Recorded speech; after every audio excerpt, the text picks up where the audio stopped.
There we go. Something about when I shared this on Discord that makes the screen go black for a second. Oh well. Anyways, let's go do the things. Get the bait ready.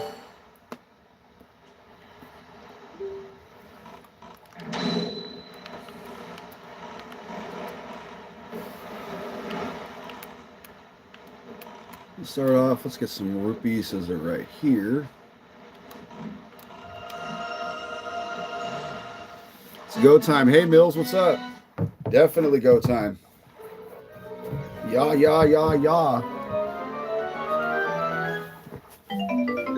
Kind of like Randy in South Park when he was Lord.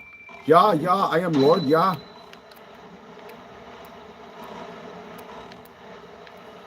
So today we're going to be getting a lot of treasure, and if there's time, we're going to be taking on the Tower of the Gods and Forsaken Fortress. Big sexy, appreciate that. Thank you. Just smash that like, appreciate it. But today I really want to focus on getting the stuff in the sea because there's a lot we can get, and we're going the wrong way.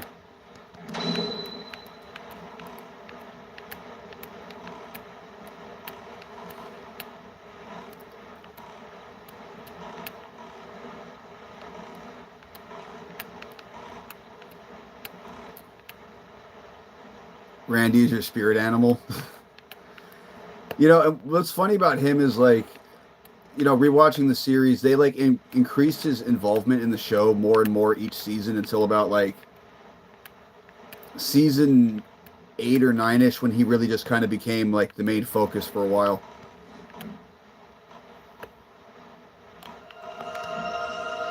What's up? Hey Spoops, how you doing, man? Good to see you. We're just gonna be doing some treasure hunting today.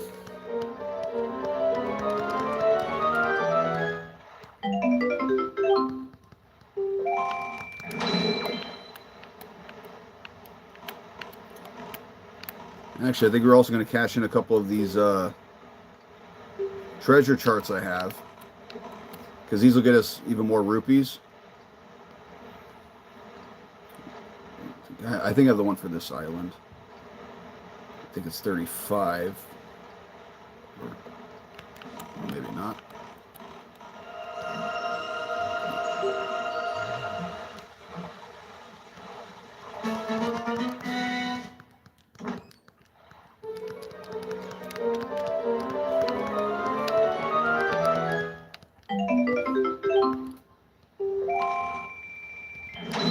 Actually, if I remember correctly, we want to go this way once we can get the island, but two, there's going to be a piece of heart we can get now that we have bombs. We want to go to Stonewatcher Island.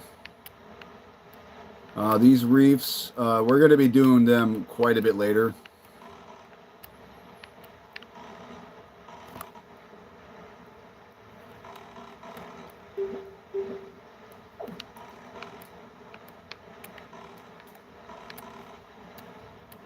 I'm back to share Dr. Shame. Appreciate that, Mills. Thank you. Yeah, I believe this one should be Stonewatcher. I mean, if not, we'll find it eventually. It's on the sea. Yeah, this is Stonewatcher. Cool. So, where's the fish? Where's the fish? I think I just saw him. Yep, there he is. And this island will become important quite a bit later in the game. You ever notice how much Link gets soaked with that boat is way too... I know, because you'll see the water goes in it. And plus, it's in the rain. Well, I feel like the way Hyrule is in this game, where it's a giant ocean, like, everybody's just always wet. Surprised the waves don't take them out. Well, normally they don't, but if you run into barrels while you're sailing, they can. Like, there's a island we're going to go to farther north that will probably do that.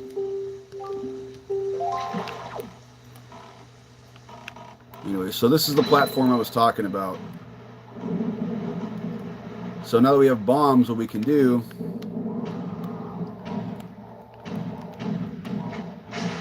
You can blow up platforms, also blow guys off the platform if they're too close. Although you want to be careful because the bombs do quite a bit of damage to you when you're in the boat.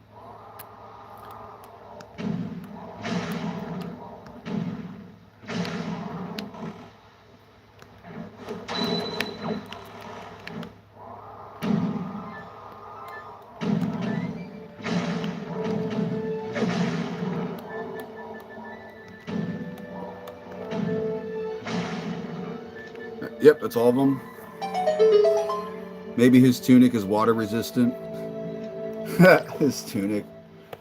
Or the boat is magical and it just like pushes the water out immediately so he doesn't get wet. Well, no, he's wet because you see the water dripping off him right now. I mean, maybe you can't see that on stream, but...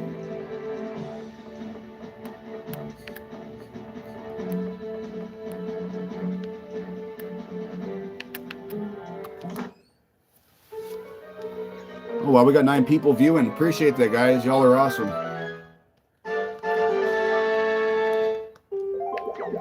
So we got 3 pieces of heart. Can I land in the boat? Almost.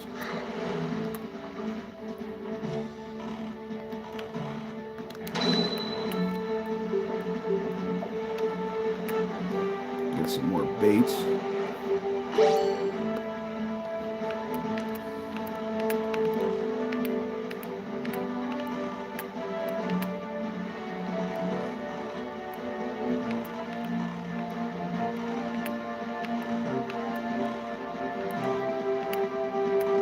I bet if Zelda was in the boat, she would get wet from the water, obviously. Well, I mean...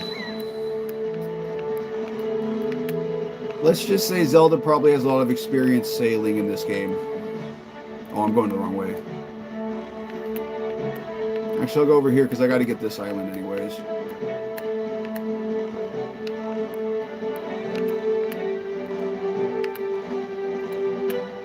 But, we'll... Yeah, the water.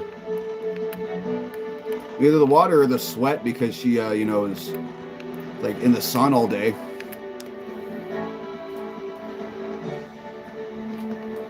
She's a natural born sailor. Tell you right now, this one is... Oh, I might have said too much. You know what they say about sailors? They have potty mouths.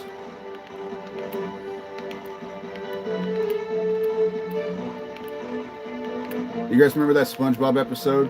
Crabs is a dolphin noise. Classic SpongeBob. There's nothing else like it.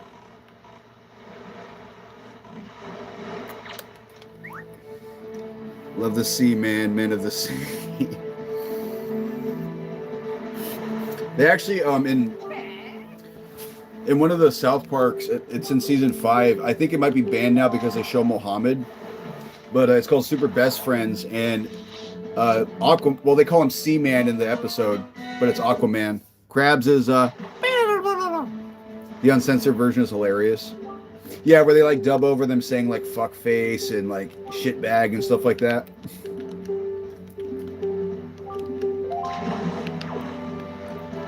I mean, I don't remember if we have the chart for this island. One of these has a heart piece we can get. I just don't remember which one. Is it this one?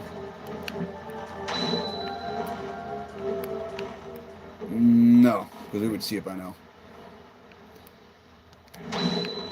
Yeah, these reefs, we're going to be doing them quite a bit later.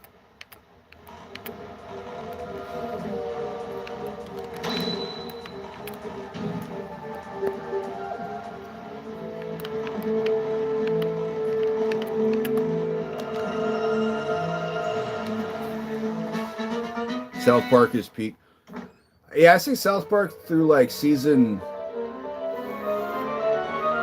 I'd say the peak of South Park's probably season 4 through season 11. Around season 12, I think, is when it started to dip in quality a little bit, but it was still good.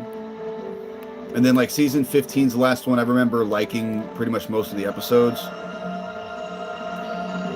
And then after that is when like season 16's the last one I bought, with the exception of the pandemic episodes, because those were great.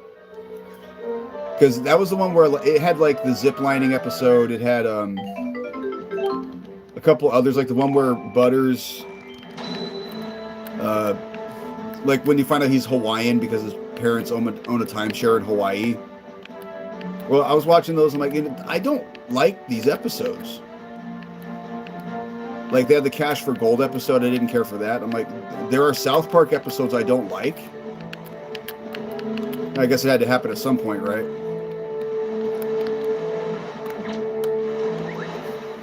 The newest season is good, but like all the others before that is mid. Well, my problem, and this is something that The Shining and I have talked about on our BDSP streams, is that the show was really good and funny when it was just a random thing happening and the characters interacting with the situation. When they started making it political around like season 18, 19, that's when it lost my interest, and that's what he agrees. Also, that's when they started making it like a serialized TV show. You know, where like each episode builds onto the next one. And I just feel like that doesn't really work for a show like South Park.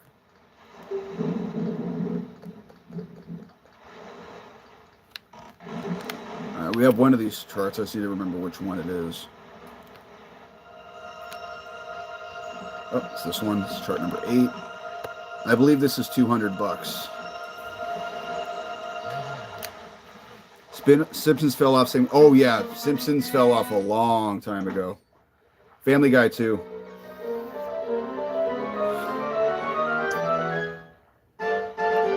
Newest season is very political, but it is hilarious. Adventure Time went from fun and goofy to teen drama. Show could have also ended better. Yeah, Adventure Time, that's a show I liked. I just didn't watch it a lot because it was usually on when I was at work. So I didn't get to catch it most of the time. But when it was on, I would watch it. I just remember watching it like that in regular show and just thinking, man, if I'd had these shows as a kid. Granted, I did get Rocko's Modern Life, so I can't complain too much.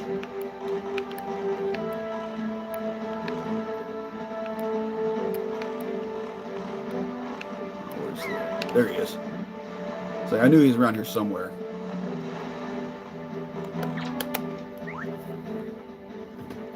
Regular show is amazing. It really is. Epic Adventure Time. Yo, Panda the Manda, how's it going?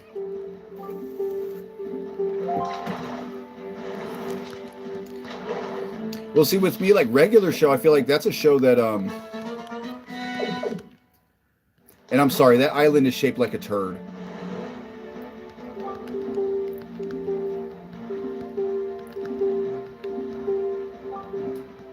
I'm gonna see if I can pull it up on the main screen so you guys can see, but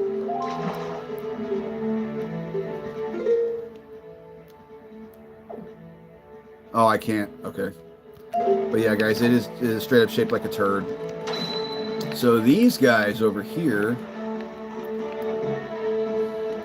these aren't regular ships.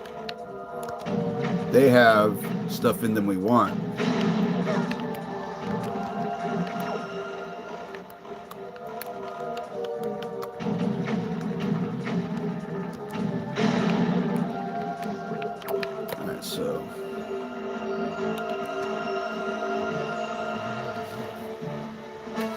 Smiling Friends is a really good one. Yeah, you've mentioned, I've watched a few episodes. I by no means think the show is bad. I just don't think the humor is for me. So yeah, so we got a piece of heart. So now we have 10 hearts. I don't think you guys can see it on screen, but we do. And then this one over here has $100. But to me, it's a lot of like, the humor's a little too cringy for my taste. But again, I would watch it. I don't think it's a bad show. Like the whole subplot they have, like I saw an episode where like the red guy, he like sucks Charlie's nose or something, and then like he brings it up a couple episodes later. And it was like, and just the way they went about it was just a little too awkward for me.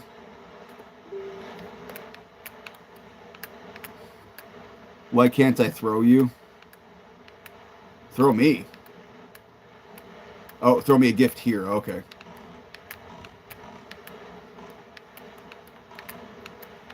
I was going to say, well, you can't throw me, Panda. I'm too far away from you.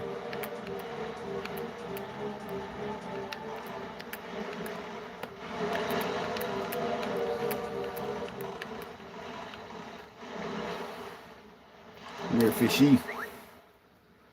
We got to get RG a YouTube partner. That would be great.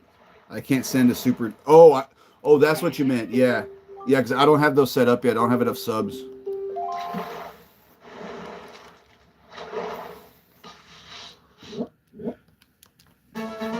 Hey, but you know, you're throwing one in spirit. It still counts.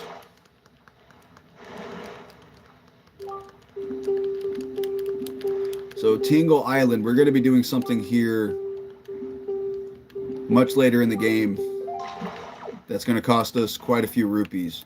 However, there's something we can get here now. I just have to find it. Excuse me. Oh, there it is. All these seagulls. Do you guys ever see the like the bad lip reading channel on YouTube where they'll take like a movie or something and they'll put their own like words over it? There's one they did for Star Wars where like Yoda's singing the song about seagulls, and it's really funny.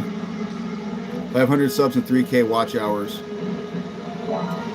Now, Mills, is the 3K hours in total, or just like I have to have that like every day or something?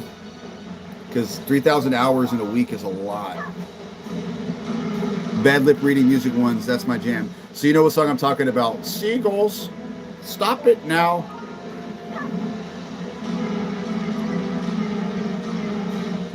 Yeah, they made Yoda way too funny in those. Oh, in total, okay. Once I passed 3K in total, I got it. Okay.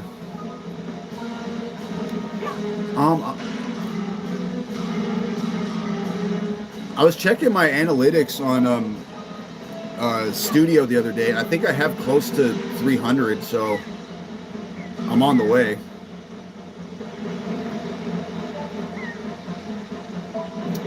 I'll tell you one thing, the streams have definitely helped out with that. Oh. I gotta hustle, because this guy's about to eat me. There we go. Lots and lots of streams. You have over 50K hours. Yes, sir. One day when you get older, you get hit by a boulder. When the seagulls bite your knees, you'll scream, "Help me, please." Oh yeah, I'm definitely going to keep up at it, especially now that I'm getting better and like more comfortable and used to streaming. Like, I'm looking at it like this. These are all the ones I'm doing now with my phone. The whole goal of this was to get comfortable and practice streaming, so that when I do finally get a computer and a capture card and I can do the professional stuff like you and Rich and everyone else has, I already got the kinks worked out. Mostly. I mean, there might be some technical stuff I got to learn, but as far as the actual presentation of it...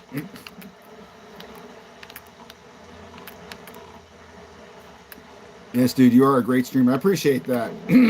Excuse me. Dude, the weather's been so weird in LA the past couple weeks. Like, it's been hot, but it's been really dry, so my throat's been bugging me. Yeah, I think what's helped me too, because Katie brought that up, I think it's because I've spent so much time watching, you know, you and Joe and The Shining and everybody else that I already kind of had a feeling and like an idea of how to stream and how to engage with the audience. That when I did it myself, I just kind of had to follow your lead. So thank you very much for that.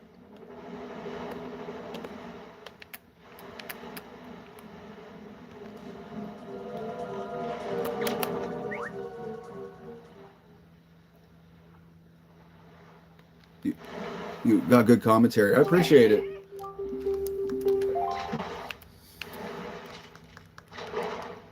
See, my thing, and this is one thing I want to work on, is like how to talk more in dead space, because that's something that like The Shining's really good at doing, is just like continuing to talk like just in general, and not just always just talking about the game. But it definitely helps with like chat to be engaged, because you guys are, I'm like reacting and like engaging with what you're saying. But I'm glad to hear you guys are saying I'm doing a good job. Gives me more confidence.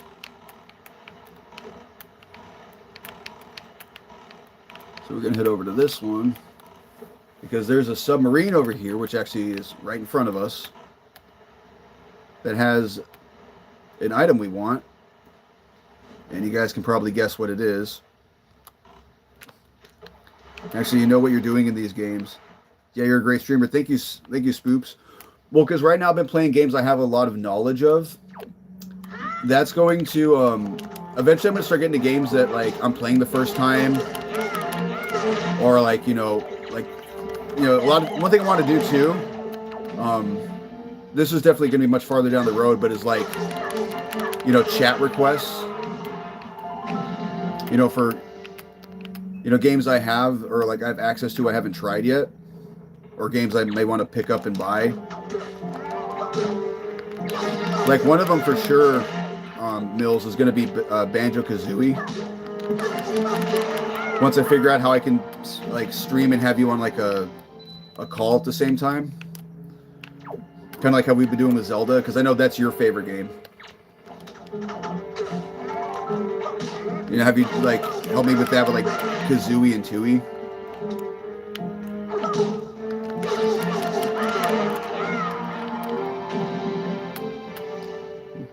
Yeah, I'm like that too. Sometimes I stay quiet or scream something like "Holy milky tits."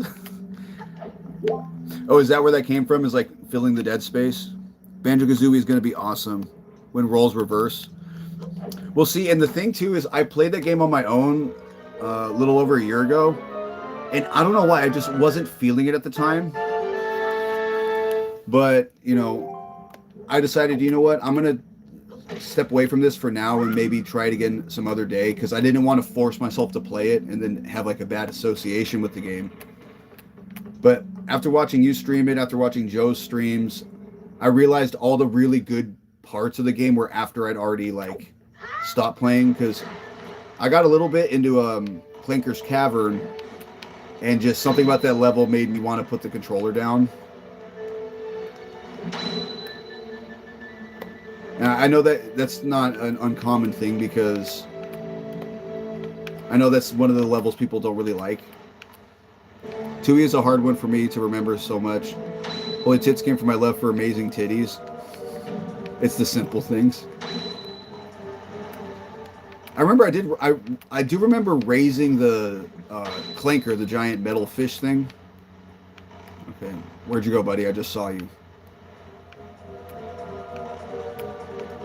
I think I was like exploring around in the pipes, and that's when that's the last thing I remember doing, was raising him and then like climbing in the pipes. Oh, there he is. Because my whole thing was, when I was playing it, I was just thinking, this is just making me want to play DK64, which was not. Who doesn't love a nice pair of tits? That is a good question. But and again, like I said, so I didn't want to have that association with the game. Clinker is a robot slur. Cancelled. What, you mean from like Clone Wars? I mean, it is, but they called them that because the clones and the Republic were fighting the droids. Like, is that what it's from, or someone else just like made it a thing now that didn't have to be?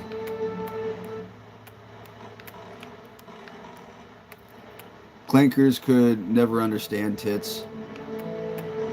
Well, I mean, maybe if you built one that had them. I mean, well, that's the thing in like Futurama, you see like robots. Some robots in that show have boobs. Like, there was the episode where Bender became a female robot, a female Bender, and Bender had robot tits. Or Well, Roberta, is that what they called her or something? I don't remember exactly what Bender's woman name was. Fully robotic tits. Really just being silly. Hey, nothing wrong with being silly. As long as you're being goofy, funny, silly, and not weird, silly. You know, like... Well, what I always like to say is, I'm weird, but I'm the good kind of weird. Holy Deja Vu, have you talked about this topic before? Probably. I tend to forget what I say to people, and I'll repeat myself. I love the episode when Bender gets high by shocking himself. Oh, I never saw that one. Honestly, I feel like, to me, the most memorable episode of Futurama is the one with Fry's dog, because, dude, I cried so hard the first time I saw that. Like, the ending of that episode is diabolical. Like, it is so sad.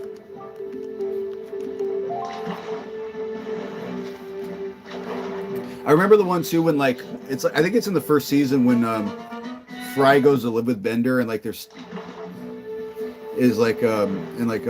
living in the closet, and like Fry's suffering because he has no room, and at the end Bender's like, well, if you want you can just go chill in the closet, and he opens it, and like the closet to him is the entire apartment, and Fry's like, oh, this is huge, I'm gonna totally stay in here. Living in a closet, what a horrible existence.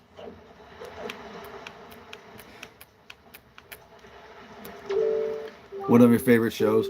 Futurama was one that too, like, I loved it, but like I would watch it when it was on. But again, it's like I didn't watch it as much as other stuff.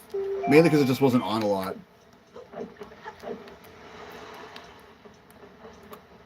Dude is stuck in the closet. Hey, so do you guys remember this dude? This is the Sploosh Kabloom guy. He has another mini game for us.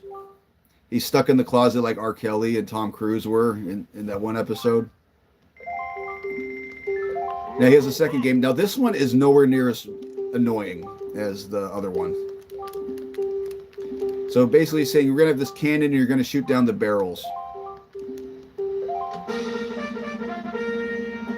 So the trick with this one is every one of these barrels is in the degrees. You can't see them, it's not on screen, but you move the barrel up and down, and you want to go in increments of 5s or 0s. And it's really a lot more like trial and error. Okay, so 30 was a little too far, we'll go to 25. Okay, it's at 20. So you get 10 cannonballs to hit them. But the thing is, if you can kind of tell where they are, it's not that hard. Now, granted, sometimes you can lose. But like I could tell all those were on the same level. So now we're going to try to aim for this one, which... Okay, that's at 30. This one's either going to be 30 or farther back. Okay, so let's try 35.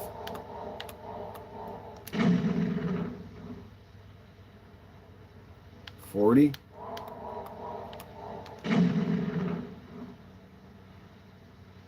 Got it. Oh, see, we got some stuff down here. That dude got a Chad chin. What's wrong with his face? You got Botox like Millie. Bro had high blood pressure. How the long face looking at? We're like BoJack Horseman. His face is like an upside down light bulb.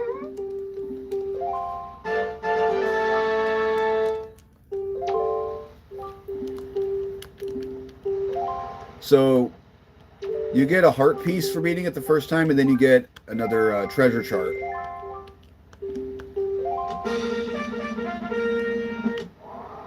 Now, this one looks pretty close. I'm going to start at 15.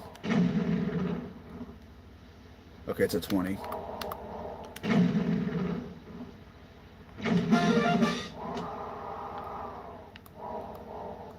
Those look a little farther back, so I'm going to go to 25. Got it.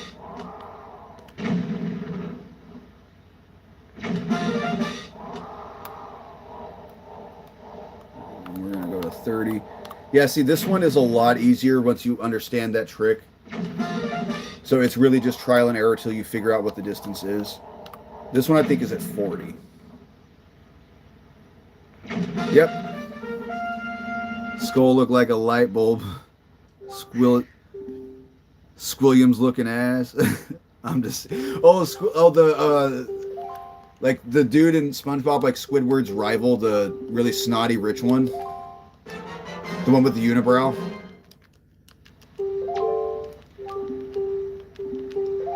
I love how he's like, you can leave now through the ladder. No, I don't want to play again. See, and this one it costs 50 instead of 10 like the other one. But it's a much more fair minigame because you guys saw in the first stream the Squid Battleship game is really just luck. It's luck and kind of realizing where the shots are. Squilliam Fancy Son, fine dining. Forget everything except fine dining. Fine dining and breathing. What is your name, sir? My name is... Where did we put his name? Squilliam Fancy Son is Squidward banged in college.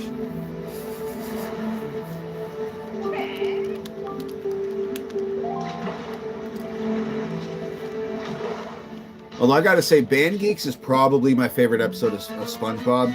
Because it has such a satisfying ending. Because, you know, the whole episode, like, all the humor works so well in that episode. And finally at the end, Squidward's like, you know what? I don't care anymore. Like, I don't care if I look stupid. I'm going to look stupid in front of him anyways. I don't care. But then SpongeBob is like, hey, guys, come on. Let's actually try. Let's try for Squidward and do something nice. And then they actually come through for him.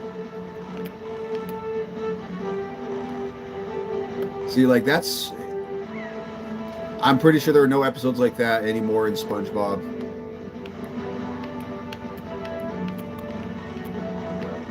Band Geeks, the clues were all there. Band Geeks is amazing. I love that. Oh, whoops. Well, yeah, like I said, you can get knocked out of the boat like that. Oh, wow, and he went far. I might... Oh, no, I'll get there before I drown. The episode even gives them character development. That's the thing, dude. It's hard to find episodes in the first 3 seasons that are not good. Like, you have to, like, really stretch to say this episode is bad. I mean, there are some that are not on the same level, but they're not bad. And yes, Mills, I've said it before. Canonically, the only seasons that count canonically are the first 3 and the first movie. Because Hillenburg has said SpongeBob ends with the first movie, him getting the job at the second Krusty Krab as the manager. That's the end of the series. No, every episode on 1 through 3 are good. Oh yeah, no, they're all good. It's just some of them are not as good, I should say. Like, hang on, I'm just grabbing the charger.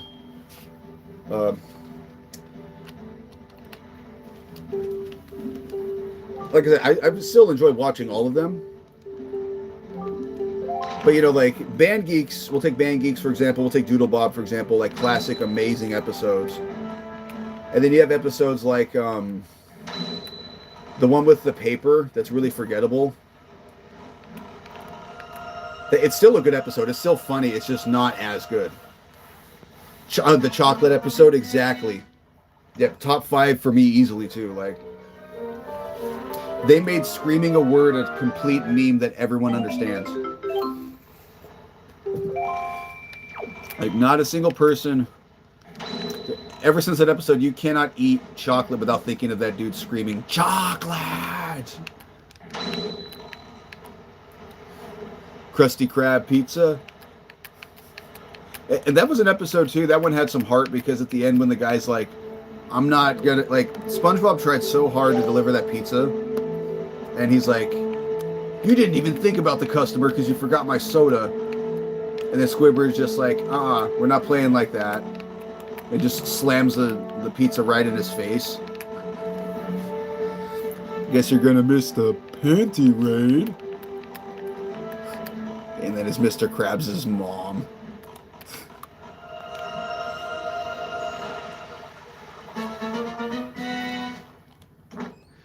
Yeah, it's hard to say, like, because a lot of the really good episodes were season 2. But I think a lot of the iconic episodes were the first season. Because, you know, they were establishing everything.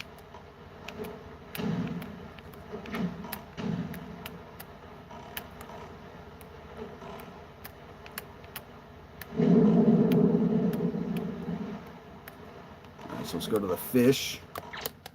Eat your dinner. So where they paid at Mr. Krabs' house. The episode is low-key messed up if you think about it. Oh, the panty raid episode? It really is, yeah, because it's like Krabs feels old. And they're he goes with SpongeBob and Patrick to try to feel young and cool, but then he didn't realize you're probably hanging out with the 2 least cool people in Bikini Bottom. I think he even called, if I remember, he calls him out on that.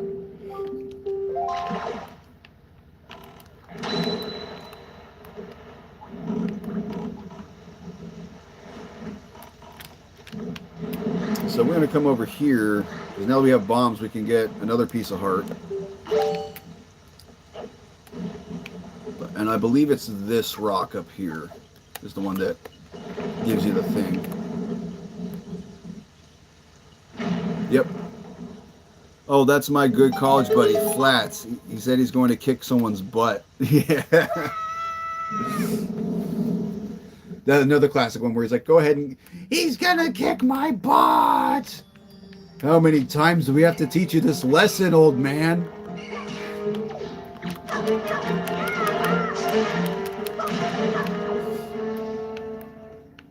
And at the end, when he's going to kick his butt, like, SpongeBob is, like, just absorbing every hit.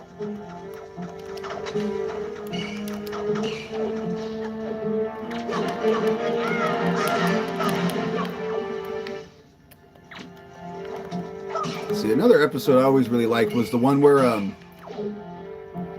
like, Sandy has the rocket, and then SpongeBob and Patrick steal it while she's sleeping, and, like, they end up, like, crashing it into Bikini Bottom, and they think it's the moon, so they think everyone's an alien, and they start, like, capturing them.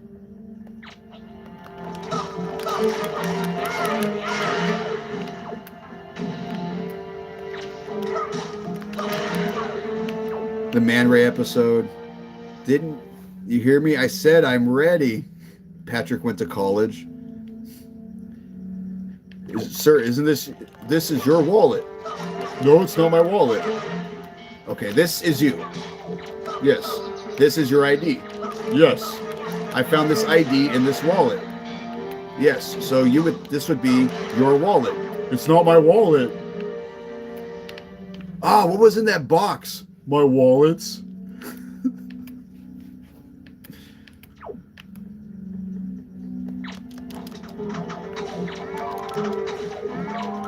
You know, that's a show I should get on DVD too, is like the classic SpongeBob. Because even though I know all those episodes, I haven't watched them in years. It's because I feel like with SpongeBob, if you watch it on Nickelodeon now, it's just all the crappy new episodes.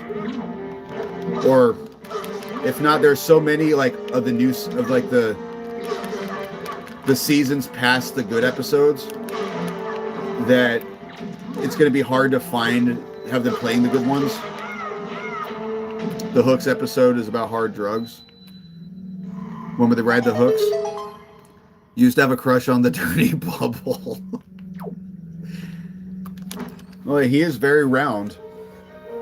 He's got them curves. You know, I've heard that it's an allegory for that. So we're now at 11 hearts with that heart piece.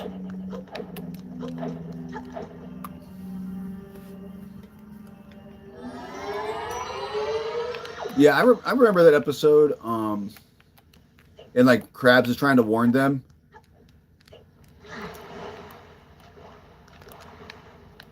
And then like you see that there's the Fisher guy, who's like trying to catch everybody. And then like Patrick ends up like getting caught. Does anyone have a can opener?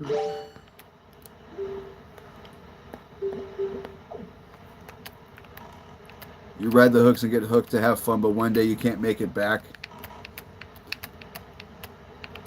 Very interesting view of it, but yeah, I can see the connection.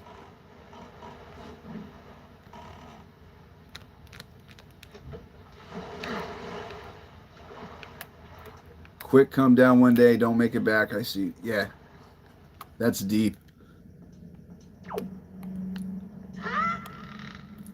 So we could fight all these guys. Or we could just skip them.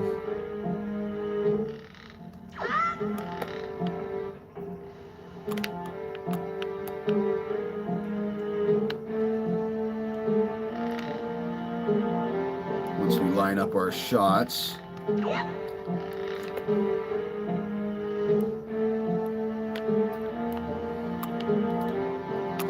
It's deep like Bikini Bottom. IDK, me and my buddy was stoned as fuck watching that episode, and he told me, and it stuck.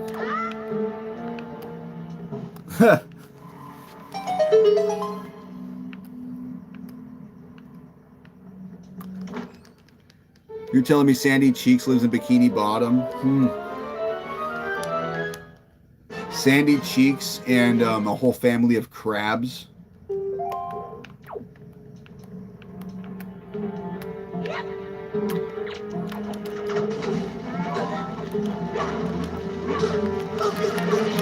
I'm just kidding. We're not going to be a bitch. We're going to fight these dudes.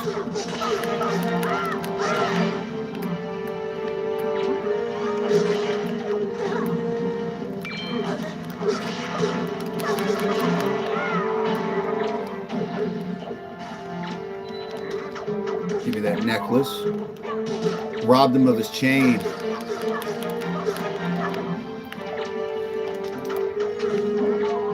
I jacked his chain like if you guys have ever seen Friday, I think his name is Red, the DJ Pooh's character. Like Debo comes in, like he tucks his chain in instead of like putting it away, and then Debo sees it and steals it from him. Actually, the rapper The Game, he had a reference to that in one of his songs, West Side Story, where he's like, they said I'm good when I come through, so I gotta tuck in my chain like DJ Pooh. Like he's referencing that movie. I love Friday, man. That's one of my favorite like hood comedy movies. Oh, there's quite a bit going on in chat. SpongeBob and Patrick are 100% gay.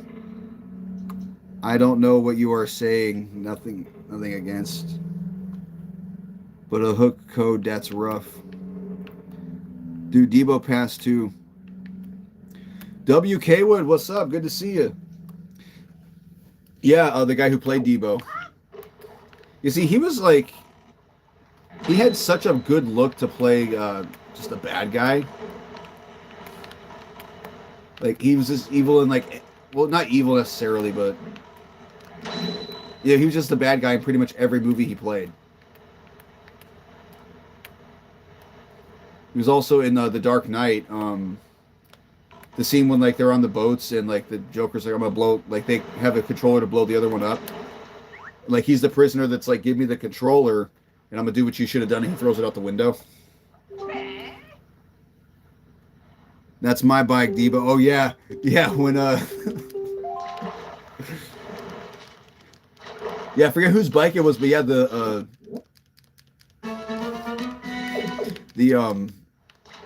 yeah, he stole the dude's bike, and then he steals it back afterwards. Like after Craig beats the crap out of him.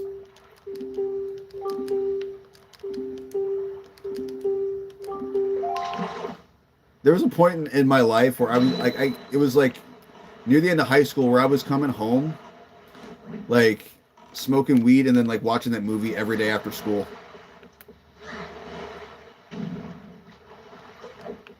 Which you'd think, oh, if I watched it every day, I would have it memorized, but I think the weed smoking is why I don't.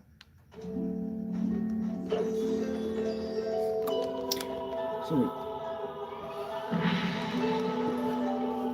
You got knocked the F out, Smokey.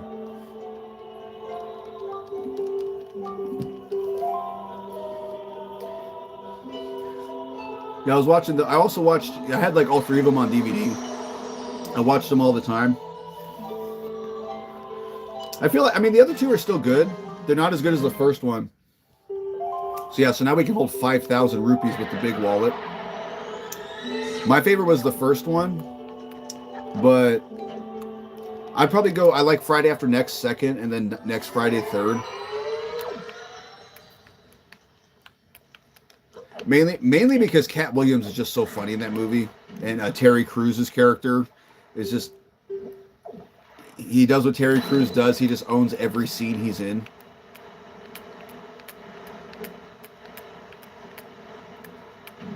What about you, Panda?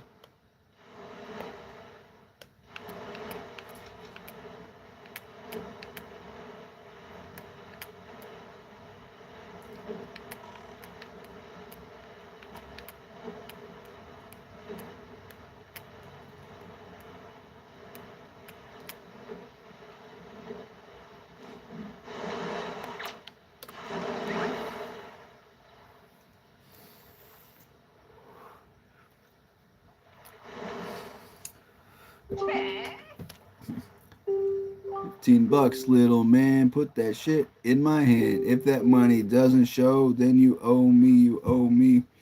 Jungle Love, OE. But I agree, 1, 2, 3. I was thinking 1, 3, 2. Yeah. Oh, you're quoting Jay and Silent Bob. Yeah, I was thinking like, wait a minute, that's not in Friday, but I'm like, no, that was Jay and Silent Bob. I don't remember if that was in Clerks or if that was in their movie. Jay and Silent Bob, yes. Oh, those guys were always so funny. I want to rewatch it. Yeah, dude, weirdly enough, I don't own that movie or any of the Clerks movies. As much as I love them, I've just never bought them. Which I probably should. I really like... Oh, I can't go to that side yet. So actually, what we're going to do is we're going to start cashing in some of these treasure charts. Because some of these are heart pieces. I'm trying to remember which ones are. We might be able to get this one over here. I gotta get more bait too. I'm almost out of bait.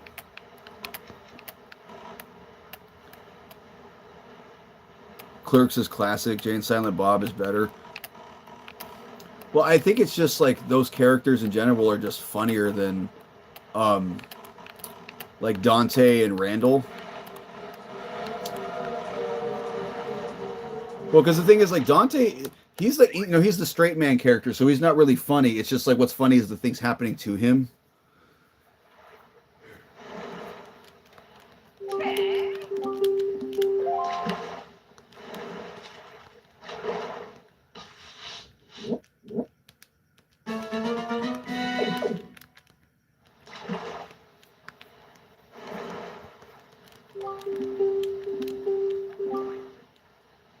How High, Dazed and Confused, Grandma's Boy. Oh, I love Grandma's Boy. That movie is just so fun to watch. It's hilarious and it's just a good time. Yeah, you know, the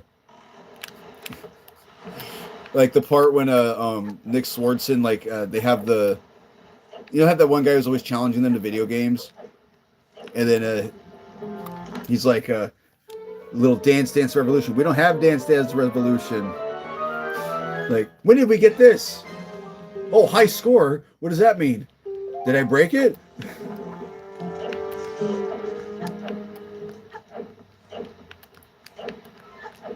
Now, that's a movie I got to watch soon too. I haven't watched that one in years. And the guy with the robot voice is just so funny.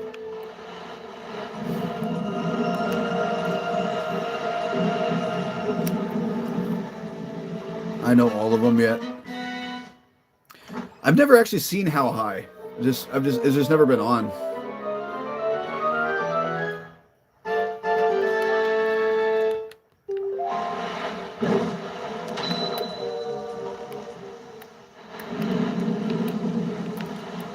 here's the submarine.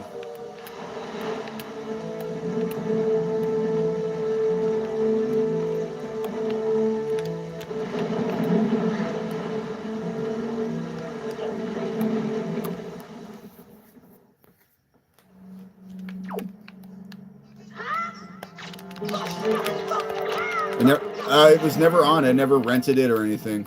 Like, no one I knew ever had it. I did watch Dude, Where's My Car a lot, though. I mean, it's not like a stoner movie, but it's kind of in the same category. Like, I don't think they smoke weed in that one.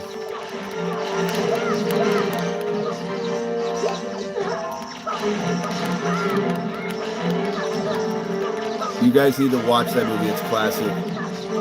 I saw Soul Plane before.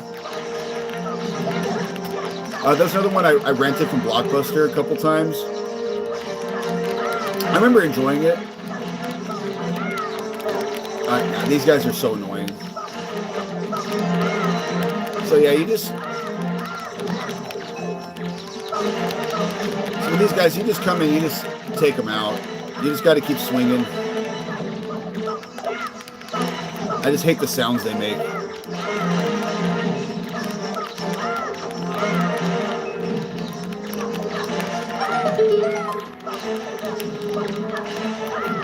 I will say it's a good stress reliever, though. 1 second, guys. Snoop Dogg and Cat Williams. I'll be right back. Oh, I'll do that.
All right, I'm back. I forgot I had a load in the washer. My aunt was just telling me about it. The director cut one. Well, like he farted?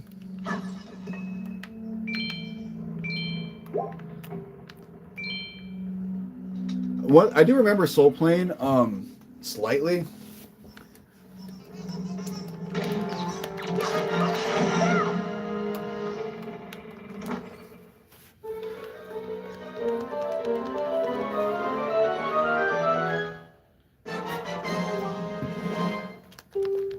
Ourselves another treasure chart. So yeah, we're gonna cash these in.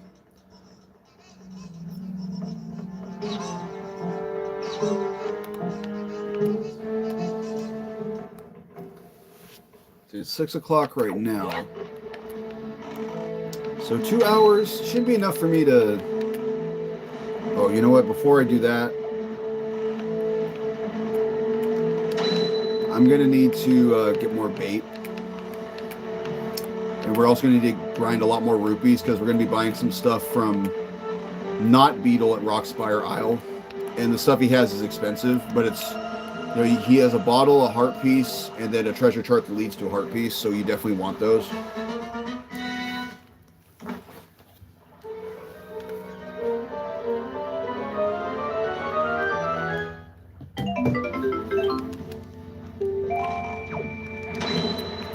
we're going to head back to Windfall.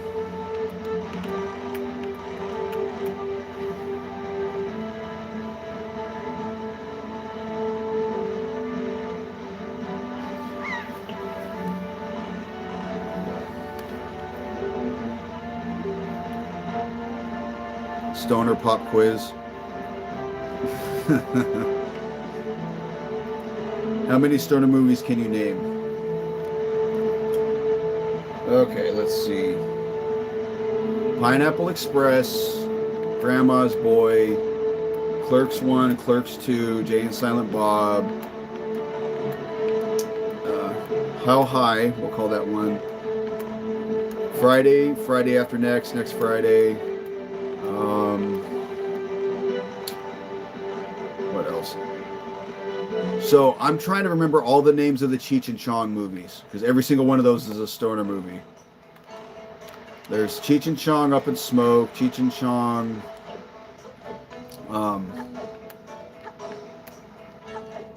God, what are the other ones called?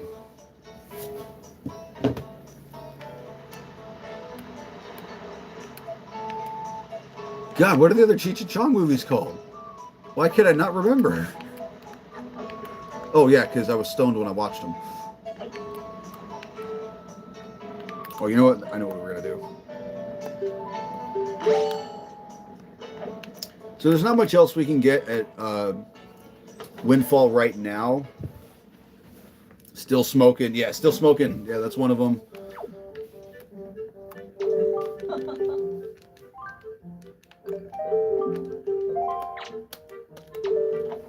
Take these so I can get your thing.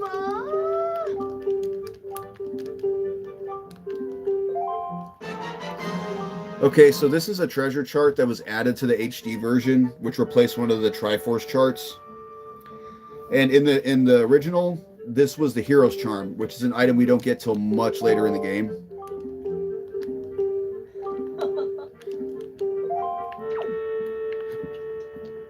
Ted. Oh, I've never seen Ted. It's another one on the list of movies that I need to find a way to watch.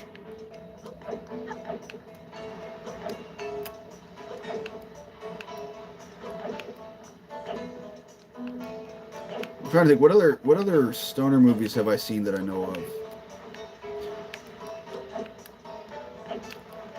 Because a lot of the movies I'm trying to think of actually would be counted more as like hood spoof movies.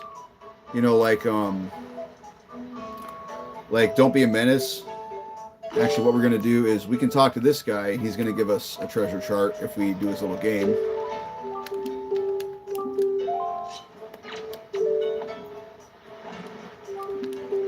Skull necklace. He wants 3 of them, and he gives us 2 minutes to catch his pigs.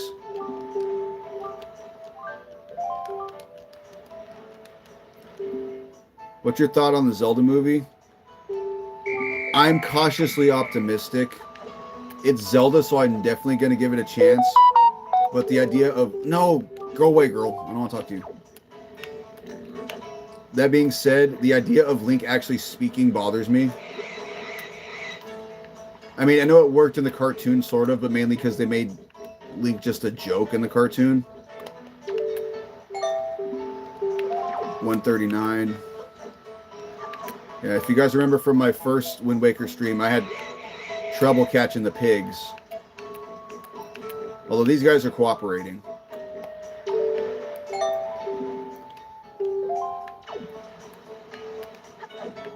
And then the third one should be up here somewhere. Yep, here he is. Oh, nice. He cooperated.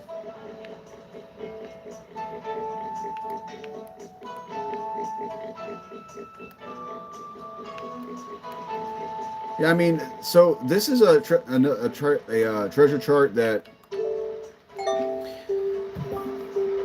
I mean, it's not the hardest. I mean, it costs you 3 skull necklaces each time. So you can just go farm those somewhere, you know, from like the moblins and keep trying. Let's see. A Zelda movie would be fun. I like the idea of it. I'm just not sure how it's going to translate. So actually what I'm thinking I might do, I'll talk to this weird looking guy, Candlestick Head. The Yellow Submarine, but that's more of an LSD movie. Fear and Loathing in Las Vegas. Never seen Fear and Loathing. I've never even heard of the Yellow Submarine.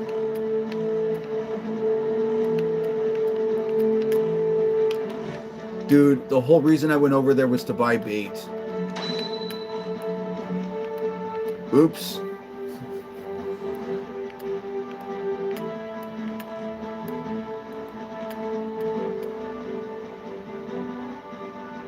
I think I watch way too many movies. Hey, no, dude, it's your life. Watch as many as you want. Hey, there's no reason not to. Wait, where's Beetle? Where's that weird punk? Son of a biscuit.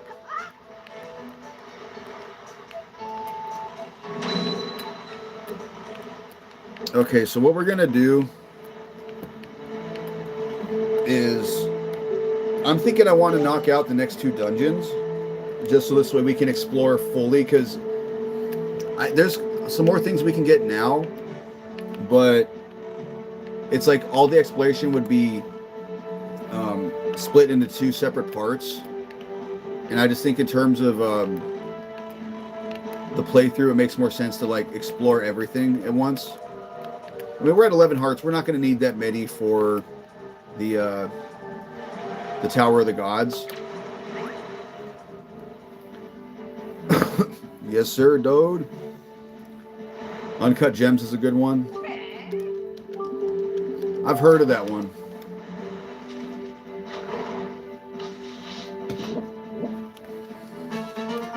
So here's a question. Do you think it's possible to watch every movie?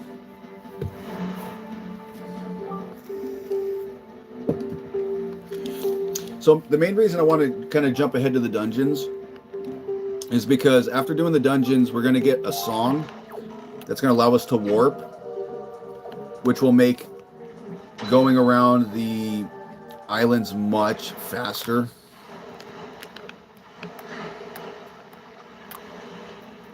The 70s show is a good stoner show, and Donna has amazing tits. No. You can see her tits in Orange is the New Black. Oh, she's in that show?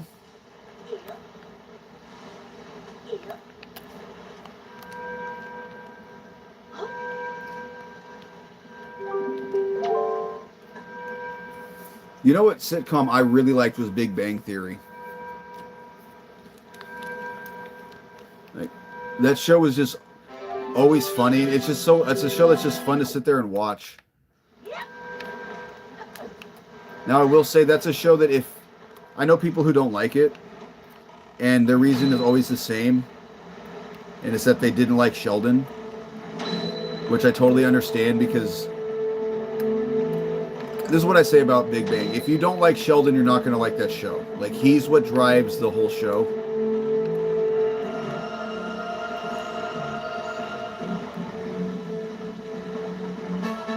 Episode 1 of Orange is the New Black, you see Donna's. You need to watch the show to study for my job. I like Sheldon. Big Bang is funny. Yeah, it is. And like, I mean, don't get me wrong. The other characters can be funny. You know, especially Penny, just because like she's so out of place with that group. But if you like, my sister can't stand the show because she doesn't like Sheldon. And it's like, I totally get it. Like, he's not a character that everyone's going to be like excited to see for reasons. You mean she's hot? Well, it's not because she's hot. It's because, you know, she's just a complete opposite type of person from them. But that is one thing they did, though, is like Penny, like, you know, she has a lot of character development throughout the show because she hangs out with Leonard and Sheldon and all them. So she changes and becomes, you know, not so much a party girl, but more just, she learns how to think about stuff. Two Broke Girls. I've seen episodes of it. You know what's funny about you mentioning that? We were talking about like stoner movies. So I don't know if you count this as a stoner movie, but it's more like a bro comedy. But 40-Year-Old Virgin. You know how she like plays the daughter in that movie? Like when I saw Two Broke Girls was like being advertised, I'm like, oh, that's the girl from 40-year-old virgin.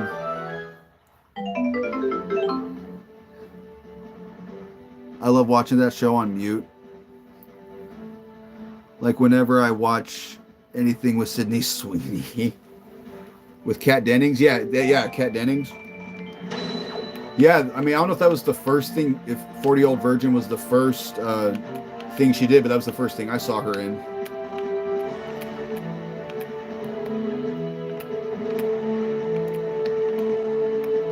So yeah, what we're doing right now in the game is we're going to these islands are marked on our map as far as like where we need to go to place the pearls we got from the dungeons. And when we use all three, we're going to it's going to open up the Tower of the Gods, which is the next dungeon. Cat Triple D Dennings, yes, that show is hilarious. Oh, looks like Panda retracted his message.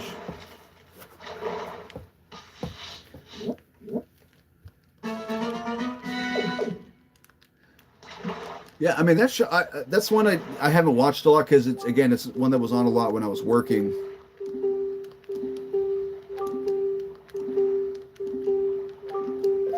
I saw a YouTube video, like one of those shorts that talks about like actors who like their careers have stalled, and like she's one of them.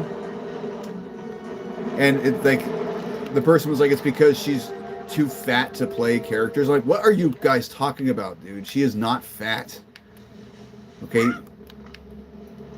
Like, the girl's got meat on her bones. She is not fat.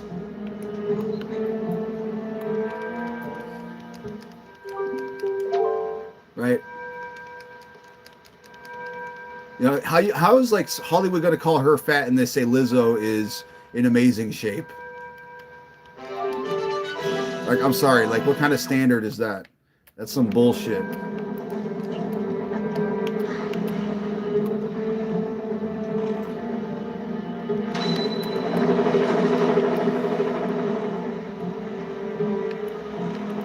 If she's fat, consider me a torta pounder.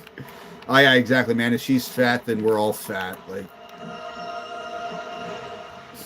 I liked her in Thor and WandaVision. Oh, she's in those shows? Yeah, good for her. Yeah, I mean, I guarantee you that was probably more just a shit post than anything. But I'm like, yeah, dude, Hollywood's calling her fat, then Hollywood are fucking stupid. Like that woman is not fat, dude. She's fine.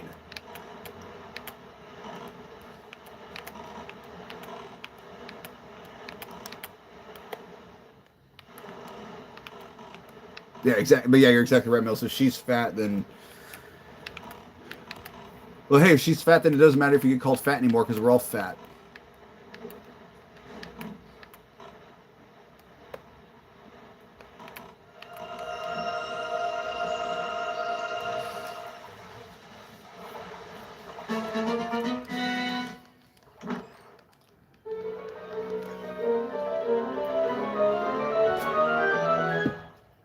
So, similar topic. I don't know if you guys watched Boy Meets World, but Danielle Fishel, the girl who played Topanga, she's built similar. She's thicker.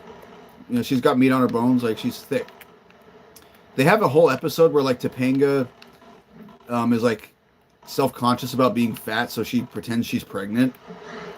And from what I heard, the reason they wrote that episode, and like at the end, everyone's like, "You are not fat. You're beautiful, right?" Why don't you have bait, dude? Punk. Fat people need love too. Yeah, I mean, everyone does. There's someone for everybody. But yeah, like I was saying, she was so at the end of the episode, like, you're not fat, you're beautiful, right? So, and it's to make her feel better about herself. I guess the reason they even wrote that episode is because Danielle Fishel was, like, the actress who played Topanga, was thinking that about herself. So the writers made that episode to remind her that it's a lie. Like, you're not fat. Nice chatting with y'all. Oh, you got to head out? Spoops, you got some studying or something? Well, thanks for stopping by, man. It's always a pleasure. Always good to have you in. Fupa is fire. That is a word I didn't hear for the longest time, like until about maybe a few years ago, and I just thought it was hilarious. I remember this one's chart 34. Yeah, it's 34.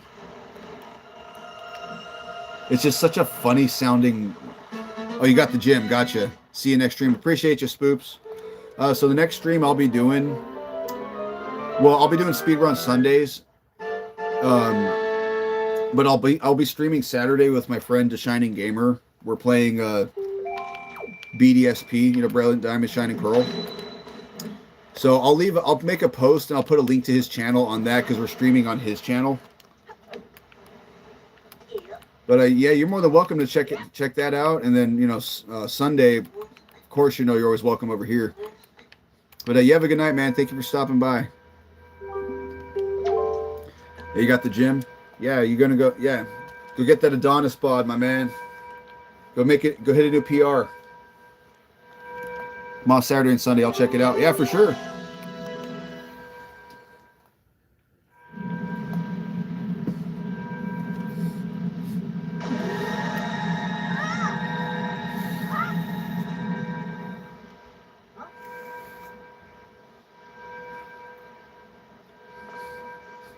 I love this cutscene.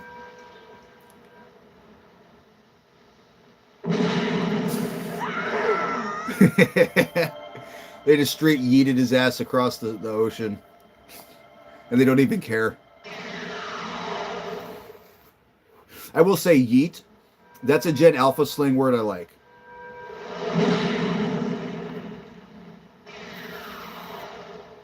I think it's actually a cool word.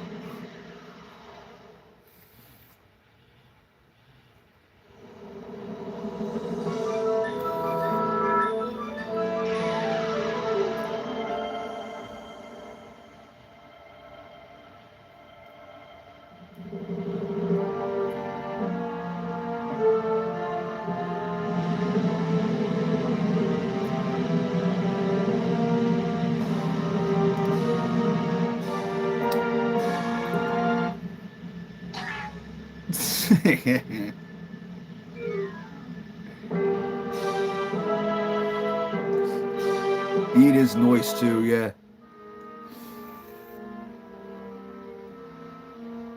I don't know if that's Gen Alpha or Gen Z, but whoever came up with it, I like that word. They can keep it. You joining me in GST for Animal Crossing and Smash Ultimate Friday? I don't have either game.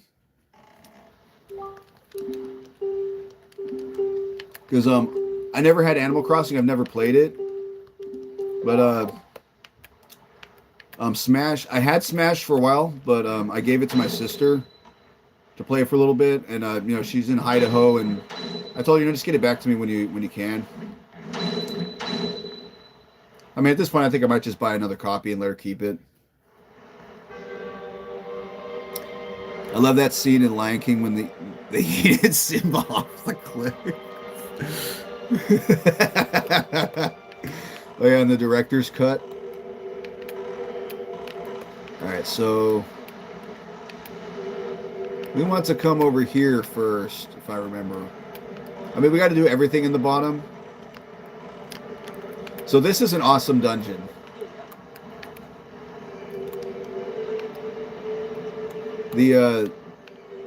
Oh, I missed it. I missed putting it on the glowing pad. You know, I might be motivated to try it because I know that, like, you know, Mrs. DSG, she doesn't play a lot of video games, but she's really like into Animal Crossing, like that's her thing. And like he was streaming playing it. I want to say it was on Sunday, and like he's playing it, and she was kind of guiding him. So I mean, I don't know. You're talking well about it. He seemed to enjoy it. You know, maybe I judged it too quickly because my thing is, to me, the game just looks like a bunch of mini games and side quests, and like farms and stuff. Which to me, that just didn't. I got tickle my fancy. No, but maybe again I'm just like I just judged it too quickly.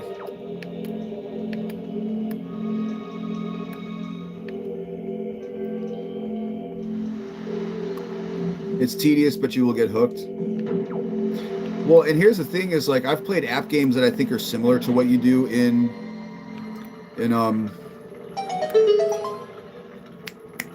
Animal Crossing. I don't know why I couldn't think of the name. So I don't know. I'll try it. Is there anyone I should start with, or just the one on Switch? Because I know that like it's been on stuff for a while. Okay, so this room, the one that just got covered in water, that just has the map. We're not going to bother with it. What we want to do is come over here.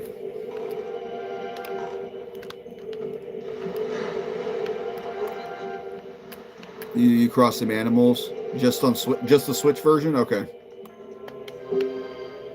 And there's just one on Switch. There's not like multiple, so I don't buy the wrong one. Crossfade.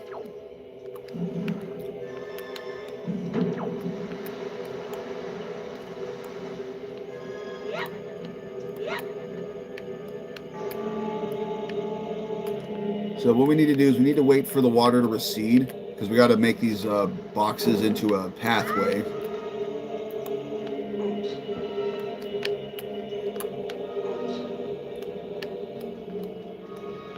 So that'll work. So now we got to wait for the water to come back.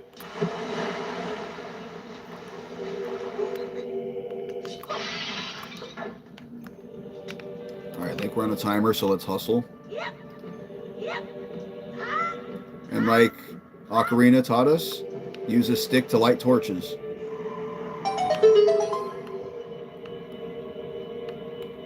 And now, yeet the stick.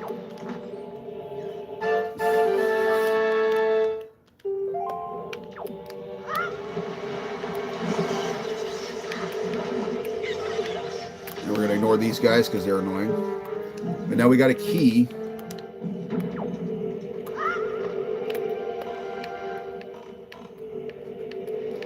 And now we're going to come to the other side of the tower.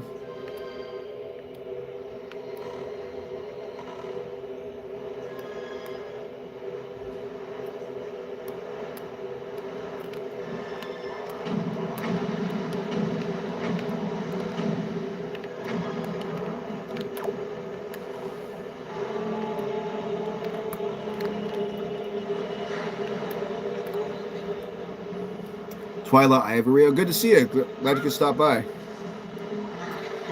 Oh my God, I haven't seen you in a while. Been a hot minute. How have you been? Oh, I've been good. Yeah, I stopped streaming for a while because I got a new job that I had to adjust my sleep schedule. But yeah, I'm back.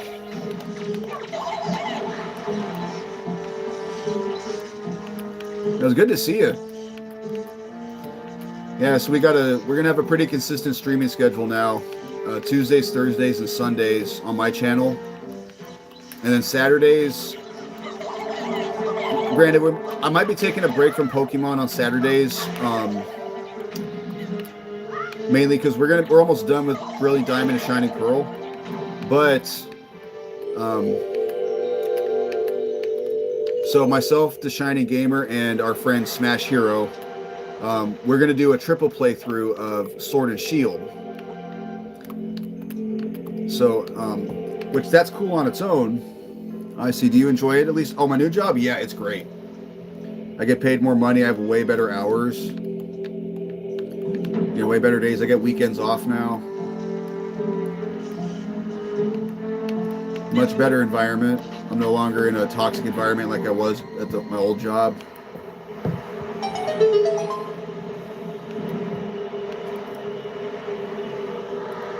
It's Soli. Oh, is that your name? Soli, is that how you say it? I was just reading what your name said on the chat.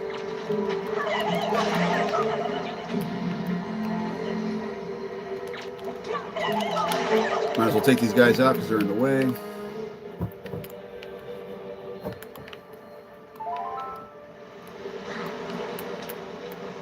Yeah, so another thing we're going to do, I've been talking with those guys this week, and it was an idea I came up with, is the teams we have, instead of just us picking them, we're going to kind of draft them like you do in like fantasy sports. So that's a video that we're not quite sure when we're going to do that yet, but I kind of came up with like the rules and guidelines, and that's going to be interesting. So this way, like, it's something to get hyped about before we do the stream. Oh, that was your old name. Gotcha, Solai. Oh, I do remember you now. Yeah.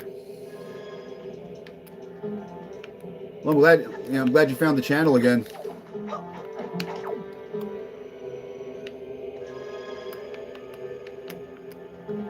Okay. We'll just ignore the rat. So now we need to hit all three of those switches. So we're just going to grab these statues.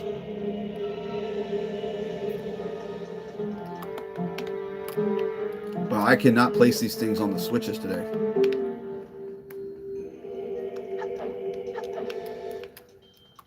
What game are you playing? Oh, this is Wind Waker, the HD remake that came out for Wii U. Yeah, this is one of my favorites. And then Sundays, I've been doing the past couple weeks. I've been doing speedrun Sundays where I do my best to speedrun a game. So far, we've done Beyond Good and Evil, Super Mario 64, and I almost finished Let's Go Eevee. But this week, I'm going to do Beyond Good and Evil again with a different route. That was weird. Which I think will let me beat the game a little faster.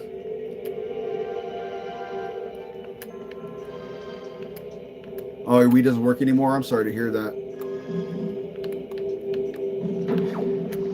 Yeah, I've heard that like Wii's and Wii U's are starting to crap out. Let's hope that doesn't happen to me anytime soon.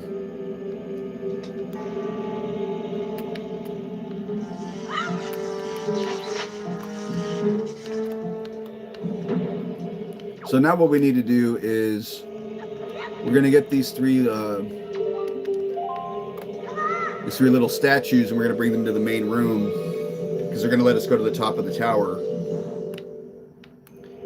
However, each room to get one is going to have a little puzzle in it.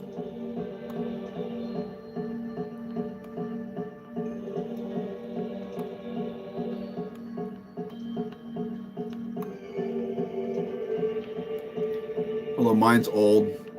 So you're talking about a Wii U or like the original Wii? Because I actually never had the original Wii. When I went to get one, it was about 2015-ish. So the Wii U had been out for a year or two. And the guy at GameStop's like, you know what? If you want to spend an extra $50, we can just get you a Wii U. Because they had them on sale for, I think, at the time it was like $179. So after tax, it was right below $200. Maybe Wii U, I never remember. Never really looked at it closely. See, I feel like the Wii U is a system that got way more hate than it should have. Like, I love my Wii U. I think it's it's fun. The games are fun. I just know a lot of people were like, it wasn't a good upgrade to the Wii. So now we're going to learn a new song, the Command Melody.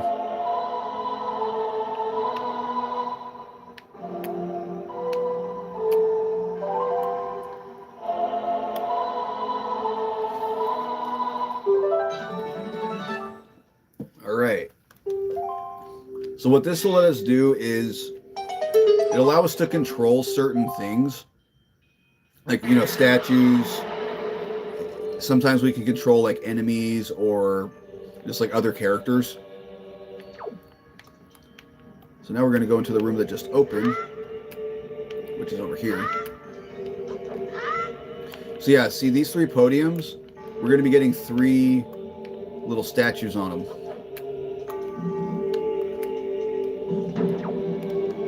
Here we're going to need our grappling hook.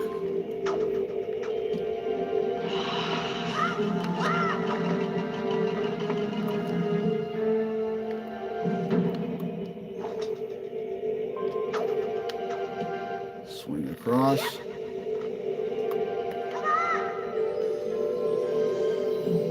Found a funny ass game. What's it called?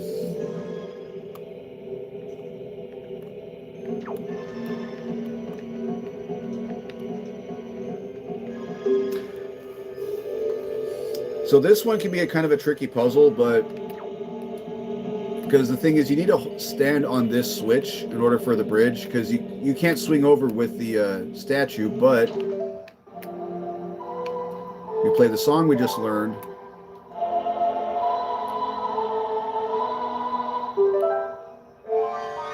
Link can stand on the switch and keep it held down while the statue moves over there. Guts and Glory. I hate my computer tech drawing class. He literally never teaches us how to draw anything. Really? Well, what does he teach you then? That sucks, because that sounds like it'd be a really fun class. Yeah, back in like middle school and high school, like the computer classes were the ones I wanted to take.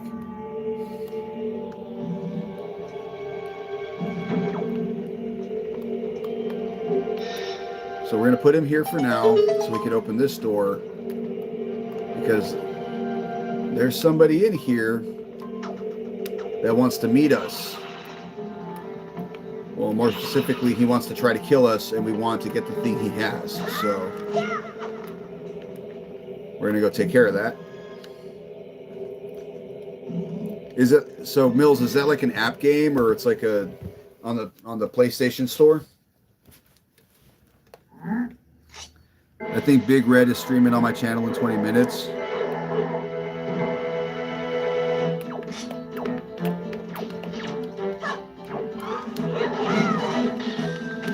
So this is an Iron Knuckle. Got ourselves a Knight's Crest.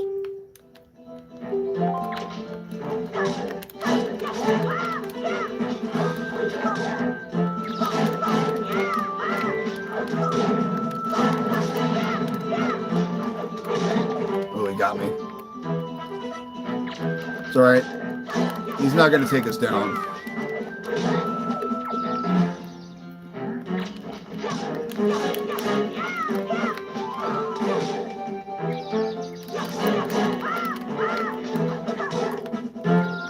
Yeah, just keep stunning him with the boomerang, and yep, eventually he'll fall. I think he just says this is what you're doing, like how to draw things and use the AutoCAD commands. But like you would think for people who don't know how to do that, you teach them how to draw. Well, that's kind of his job, isn't it, to teach you as a teacher? I'm sorry to hear that's lame, because that sounds like it would be a really cool class. I mean, at that point, you might as well just open up YouTube tutorials and watch it. And just do what they do.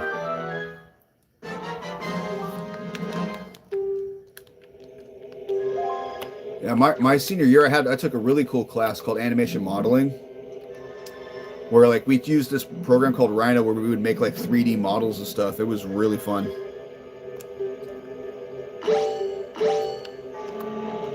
I mean, granted, Rhino kind of took a while to get used to, but once you understood it, I really enjoyed the class.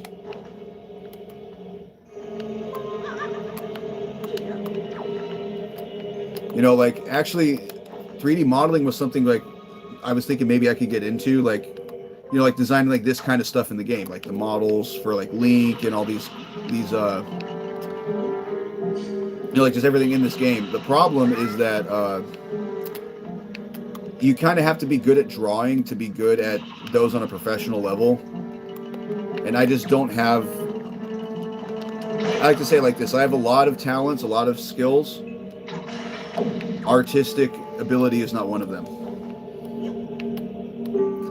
I usually play games on the computer and he doesn't care. Well, why would he? He doesn't care about teaching you. Oops. That wasn't supposed to happen. So we get some hearts from these. We got some arrows at least. Wow, I am struggling hard in this room.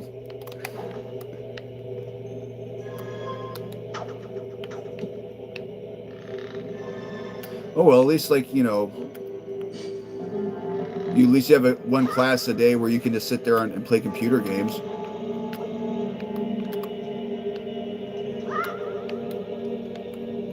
Can't be worse than me. I can only draw stick figures.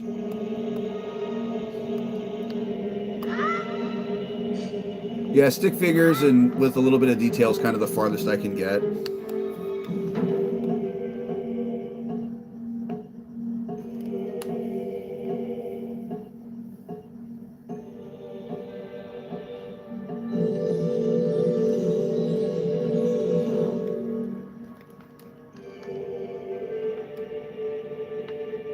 Well, you Mills, if you're still in the stream, are you good at drawing?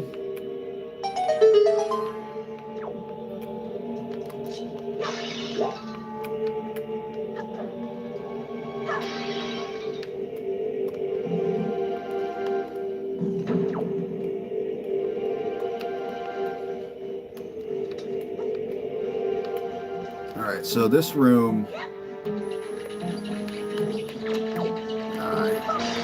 These guys are so annoying. So we're going to be getting an item. Well, we're going to be getting quite a couple of things in here, but we're going to be getting a treasure chart in this room, and then we're going to go across there and get a key.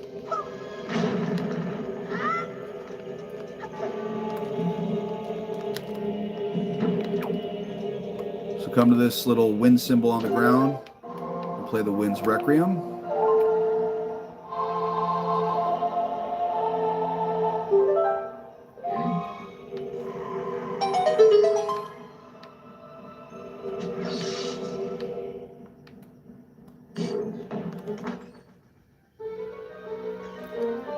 I did, in fact, fail my government class, but I'm doing ELO.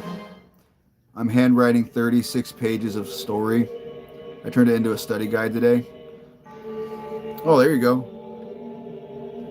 So you in high school or college? Because I remember I took, my senior year is when we took government. So it was like the first semester was government, and then the second semester was economics. And what was funny about my government class is at the time, I graduated in 2008.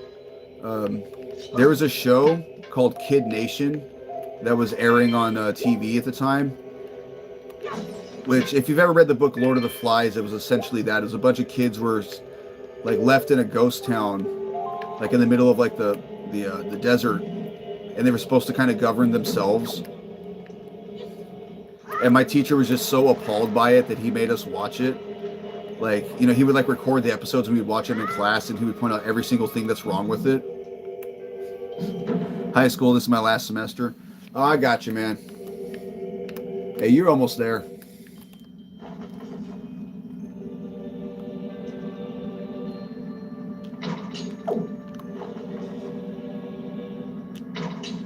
Oh, dude.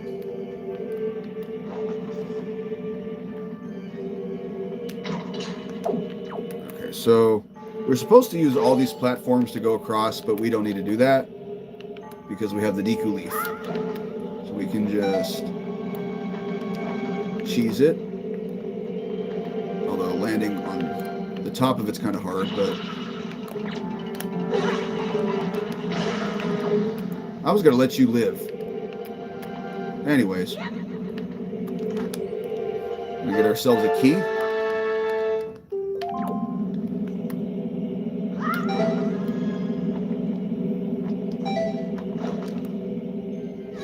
You did that on purpose.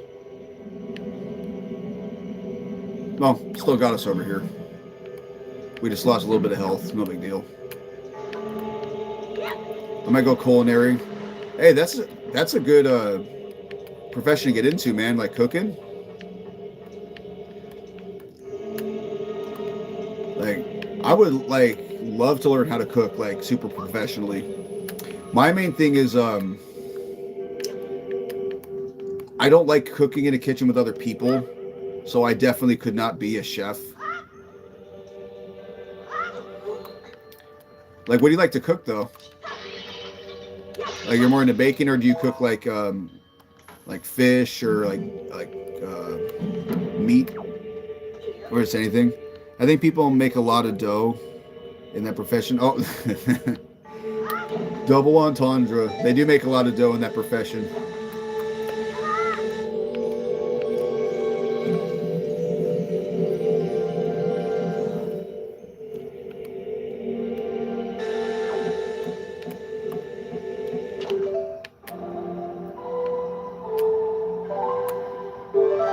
Food like fish, pot. Oh, so just kind of anything.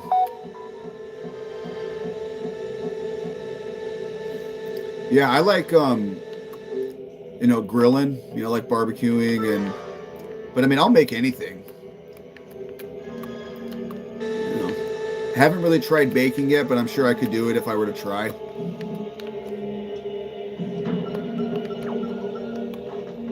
Smile for the camera, punk.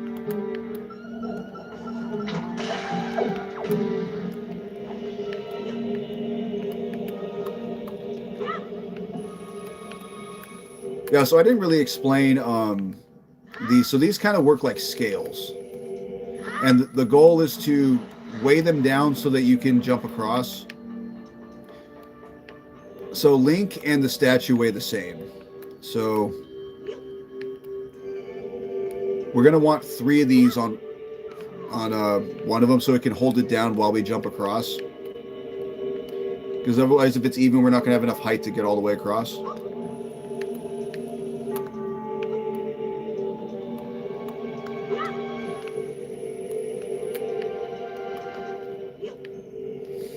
Are you willing to fight Gordon Ramsay? I like baking, but wouldn't do it as a profession. I think it'd be harder to do because there's a lot that goes into it rather than just plating stuff. Gordon Ramsay. I feel like Gordon Ramsay probably could throw down pretty well.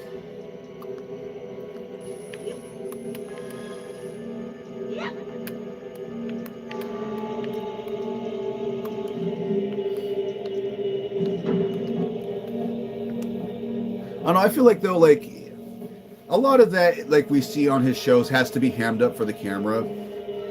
Like I'm sure he probably isn't the most patient person in the kitchen, but I doubt he's that extreme when people make mistakes. Oh, he would. I've seen videos on YouTube losing his shit. Well, that's kind of his shtick. Although, one crossover I would love to see is Gordon Ramsay and Simon Cowell from, oh, geez, Renegade. What is the show called? American Idol. Because, I mean, he's kind of toned himself down, but back in the day, he was just brutal with people. And I feel like it'd be fun, a crossover where, like, Gordon judges him, like, cooking something, and then he judges Gordon singing. Because they both get their chance to, like, yell at each other and get yelled at. Apparently he knows his foods, but I never ate his cooking. But it's very entertaining to see him yelling at somebody. He's just very good with it. But I just feel like if he was like that 24/7, he would just, his heart would have exploded by now. Like, that's a lot of high blood pressure, you know? So if we come in here with the bow, we can get ourselves another treasure chart.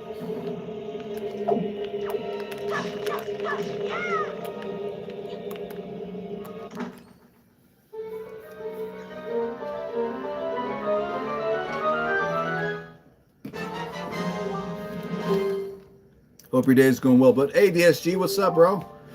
Hey, I was talking about the, how we've been doing the DSP stream and how we're planning to do the Sword and Shield stream. So, yeah, guys, this The Shining Gamer, check him out if you haven't, sub to his channel. He's the guy I've been playing Pokemon with on Saturdays. He knows a lot about his Pokemon, and he's been playing. He's playing Animal Crossing with his wife on Sunday. He's also been streaming Donkey Kong 64. Really cool guy. He's a really good friend of mine. I hope to God we get a snow day on Friday. It's supposed to be -4. Oh my God. Dude, I am not built for cold weather like that. Because, I mean, I live in California, so 40 degrees to me is freezing. I can't imagine negative 40. I'm glad my day's been going good, man. Hope you had a good one too.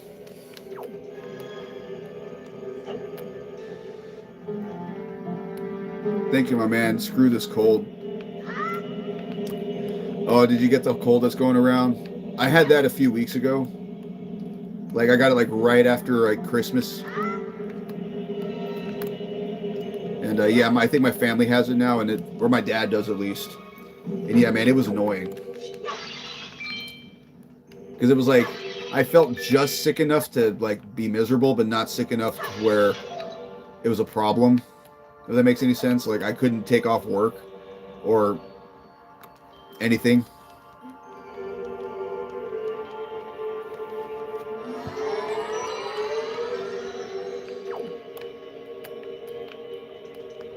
First thing we want to do is take out these guys. Now we have a bow. I also love how you go into first person in this game with the bow because it's so smooth.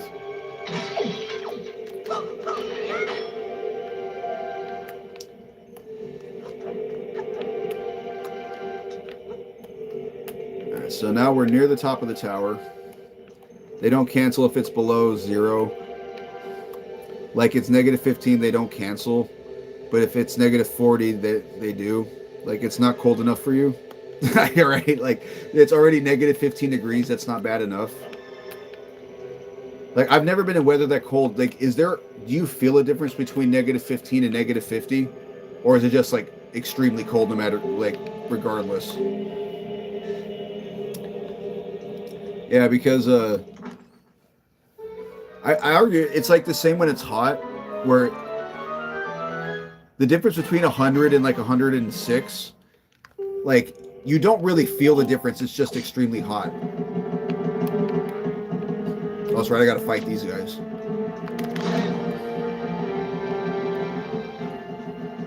Come at me, bro.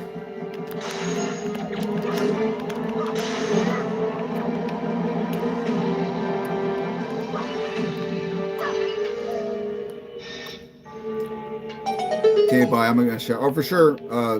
Twyla, good for stopping by. Good to see you again. Enjoy your shower.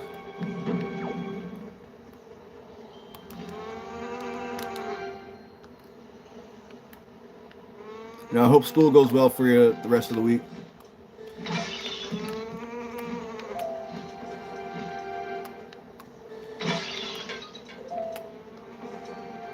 I love doing this part in first person.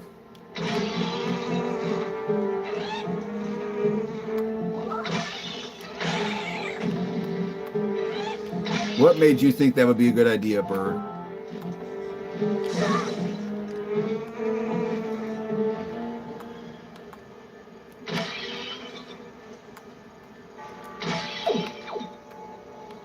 Ooh, a fairy. I do got an empty bottle. I will catch her just in case. I mean, this boss isn't hard, but got an empty bottle, got a fairy, why not?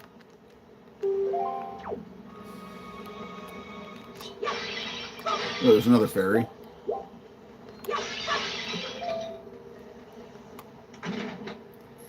Satan is going live, code red. Comment. Oh, for sure. Yeah, like I said, I'm always going to have a sense of pride that Satan's your VTuber stand-in now. Just because if I hadn't said that, he wouldn't have come into being. Got a snow bunny in a bottle. So this is the boss, but this is one of the few bosses in the franchise that's not a bad guy. Because this guy, he's built as a test by the goddesses to prove that you're worthy. Those fairies look pleased to be captured. Very pleased.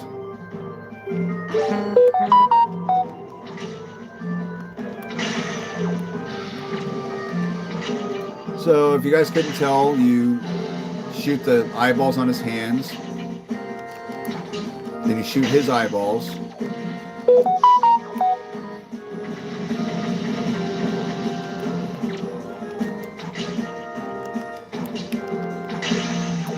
then when he opens his mouth, you feed him a bomb.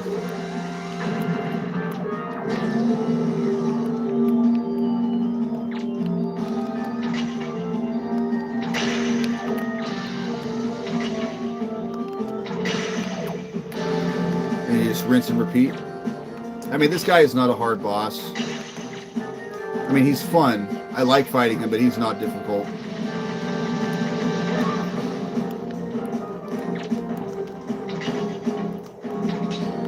If that's one knock I can put on this game, is that the bosses are kind of on the easier side. Well, most of them. The last couple, like the one in the Wind Temple, can be kind of tough, and Ganondorf's actually pretty hard. Or he can be.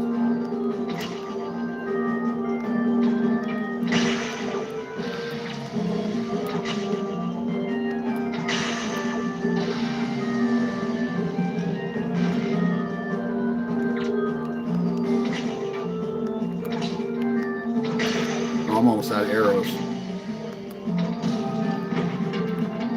But what a nice guy. He gives us some.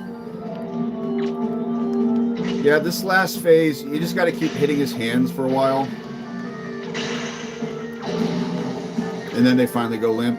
And then you can hit him in the eyes.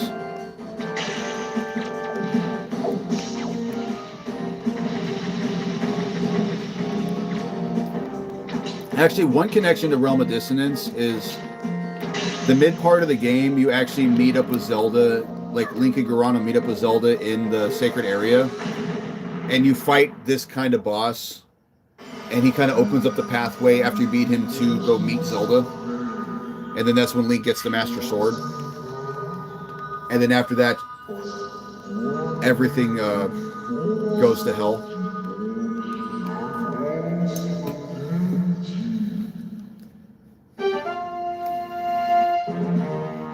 Actually, I guess I could talk about that while I'm doing this part, because this is going to be a lot of dialogue in the game. So what ends up happening at that point in the game is after you meet with Zelda, like Link goes to go see her, because he pulls out the Master Sword like, you know, the hero does. Ooh, gotta be careful I don't miss the heartbeats. Anyways, so he pulls out the sword, but like as he's doing that, the interlopers invade the sacred temple. So Garano and Ilme are holding them off, and then Link comes out with the sword, and they all start fighting them. And then that's when Abanan comes in, and Link and Garano start fighting him. But then he ends up capturing Ilme and Zelda, and like the rest of the interlopers disappear. And then Abanan knocks out Link. So like, and Garano's like trying to figure out what's going on. And he then realizes that Abanan's going for the Triforce. So Garano gets there first. Actually, let me explain. He has an item called the Magic Hourglass where if you use it, this is going to be hard to explain in words, but it makes sense visually. You move through space back in time. So like, let's say you run across a hallway, then you use the hourglass. It's going to push you back through the hallway. So what he does is like Abadan's about to reach the Triforce, but then Garano throws the hourglass at him and it like sucks him back outside. So then Garano touches it and he wishes for the Triforce to destroy itself. So what it does is it basically splits apart into 6 pieces and goes shooting across the sky. Like kind of picture how the Dragon Balls do after you make a wish. And that's what leads to the second half of the game. Anyways, with that explanation out of the way, what we're doing now is we've proven ourselves worthy, so now we're going to go down to the ancient Hyrule under the ocean.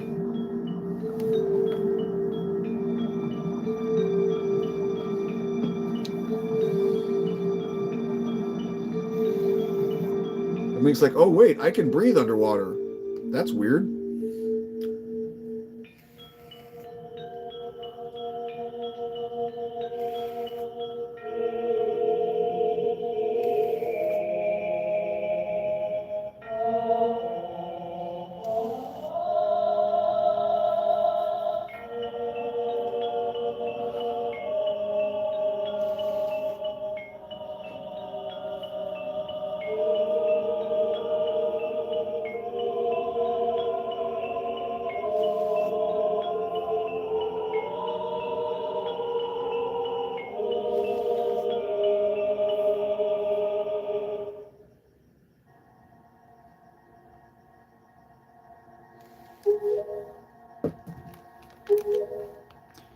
So now that we're down here, we need to go get the Master Sword.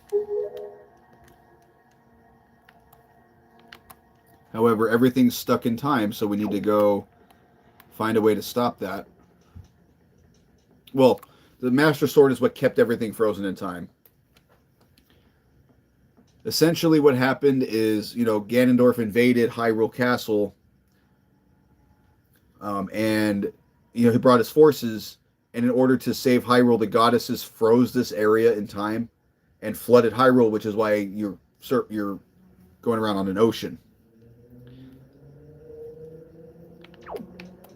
For those of you, anyone watching who doesn't know how the Zelda timeline works, this game takes place after Ocarina of Time, but after the future part, when you're an adult, and because at the end of that game, Zelda sends you back to being a kid, but that Hyrule still exists, and that's a Hyrule that, since there was no hero, Ganondorf broke free from the Sacred Realm, and there was no hero to stop him, so that's why everything got flooded.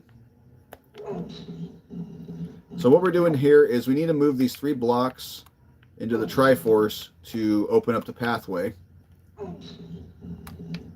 And this is a puzzle that looks a lot harder than it is. Honestly, you just keep pulling them towards the center and they'll eventually line up. You don't have to worry about, being at the right angle or anything.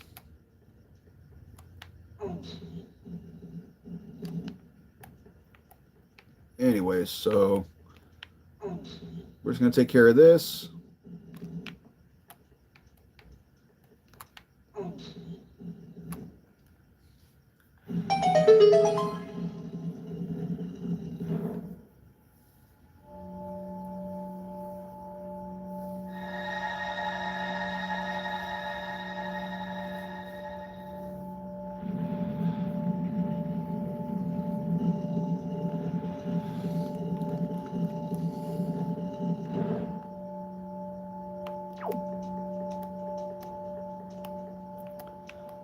Now we're going to go into the basement.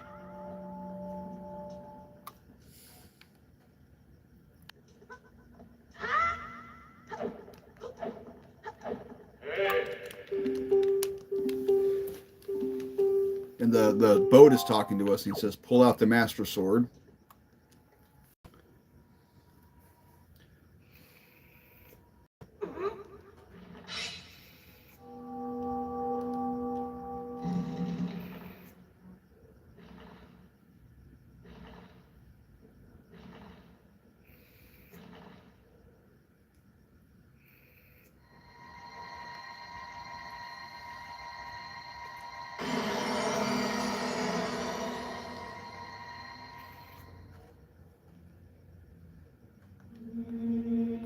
And now that we pulled out the sword, time is unfrozen.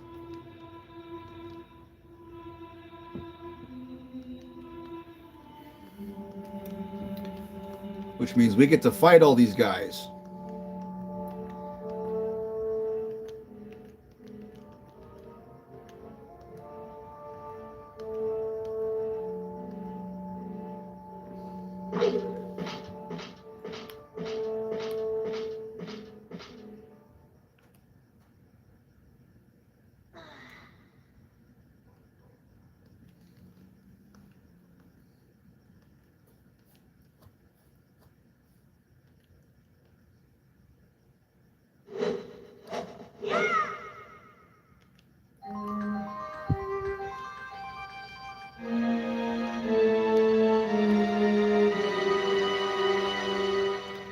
Yay, we got the Master Sword.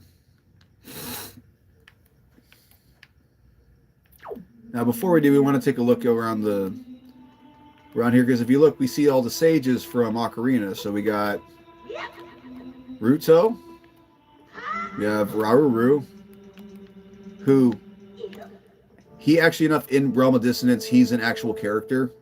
The time period you're playing is when he's still alive, before he had to be sealed as a sage into the Sacred Realm. We have Saria. We got Darunia. We've got Nabooru right here. And we have Impa with those gigantic elbows. Anyways, any of you guys were watching Mr. Rye's channel, I made a he was joking about Impa's appearance in that, and I mentioned how big her elbows are. Anyways. Oh no, I left my wallet down there. Crap.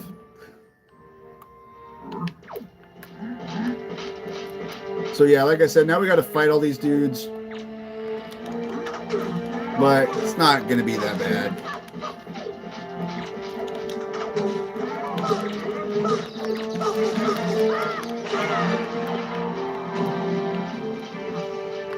I mean, granted, if they start swarming you, it can be annoying, but I mean, we fought all these guys before.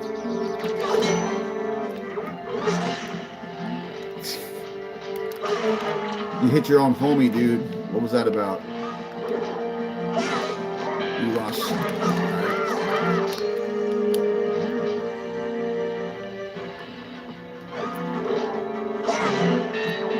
Right. Come on, I want to take your helmet off.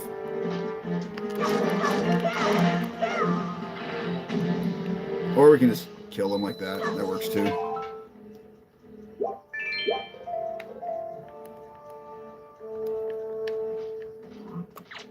Ooh, 3 of you guys.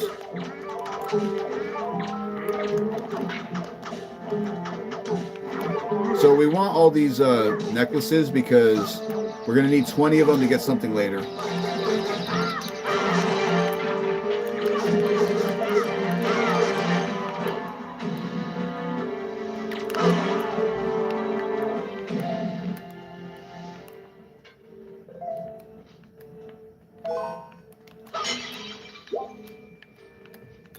There should be a couple more up here somewhere.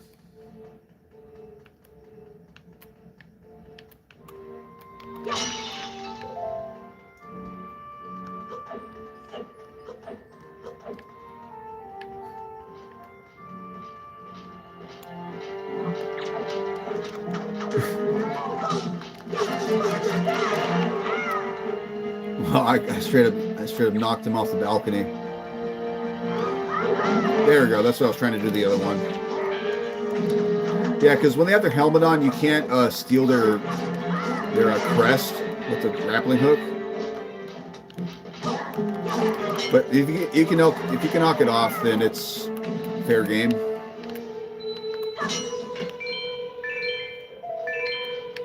Let's get all our goodies.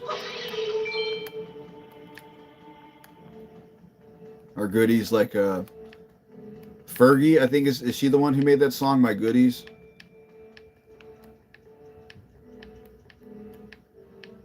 I don't know, am I dating myself by making a Fergie reference? Probably. I mean, to be honest, I don't really know very many modern artists anyways. I mean, I know Ariana Grande is still pretty popular, but as far as others...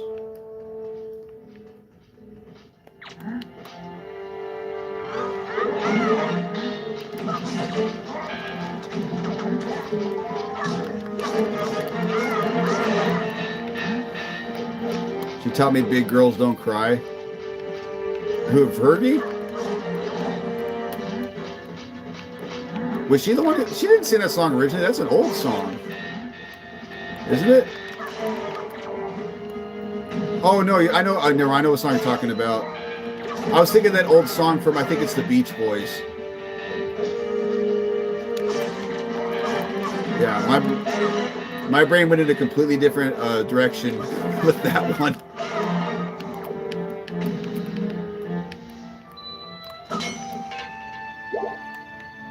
She also taught me that if I put milkshakes in my yard, a bunch of boys will come to my house. Which, I mean, can you blame them? If someone had a bunch of free milkshakes in their house, in their yard, I'd go over there. Milkshakes are expensive nowadays.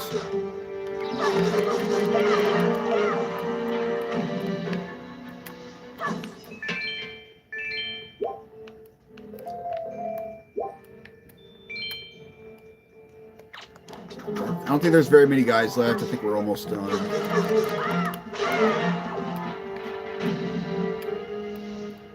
There's 2 songs with that title, and yeah, the Big Girls Don't Cry you're thinking of is also in the movie Dirty Dancing. Yeah, okay, yeah, so yeah, I knew what I was thinking of. I was just thinking of the wrong thing.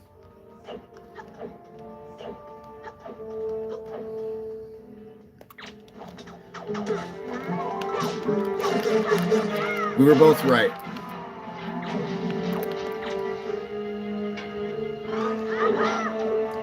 I only remember the other one because there's a part where like they say like cry yi yi, and I always thought that part was annoying. But my mom would sing that every time on the radio, and I hated it.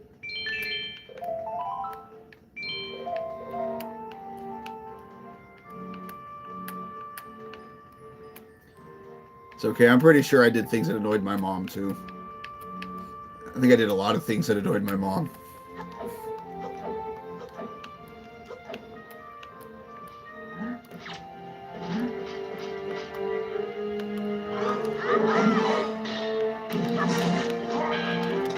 And I think this is the last man standing, so...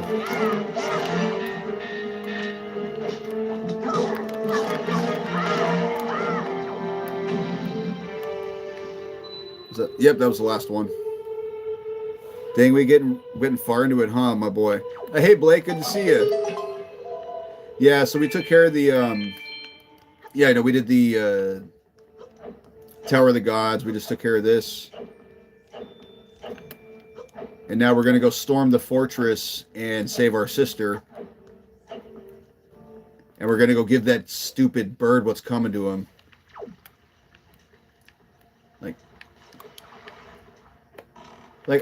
Here's the thing. The bird fight is probably one of my favorite fights in the entire franchise.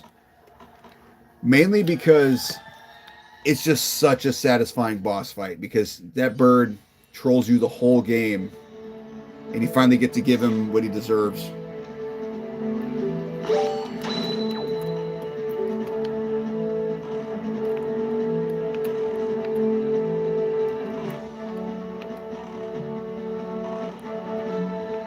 So we're just going to head northwest for a little bit.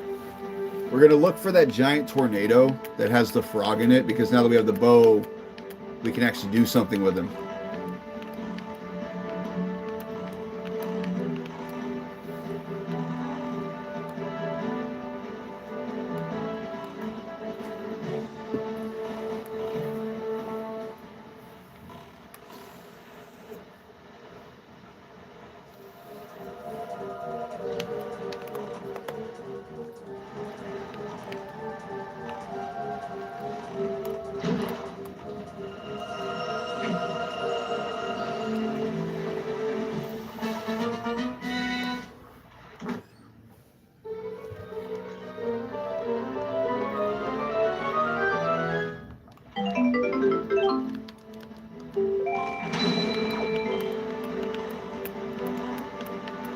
Alright, so how you doing today, Blake? Good to see you. Glad you could stop by.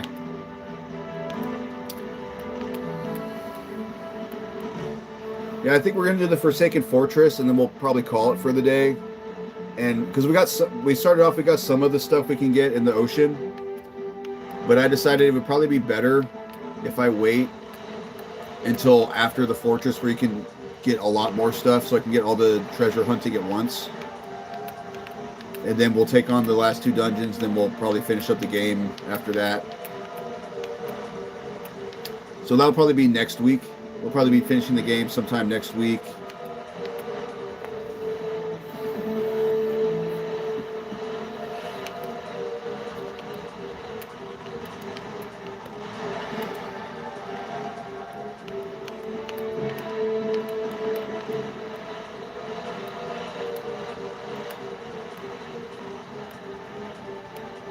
I love how the Sharks theme is somewhat like Jaws.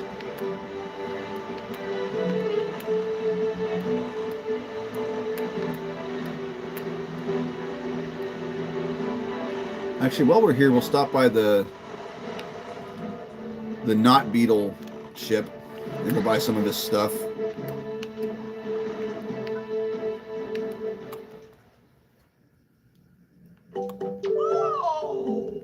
it's totally not Beetle, right?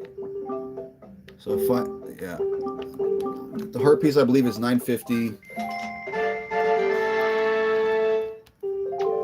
See, the treasure chart's 900, so we don't have enough for that, but we can buy the bottle because this one should be 500. Yeah, 500. Bye.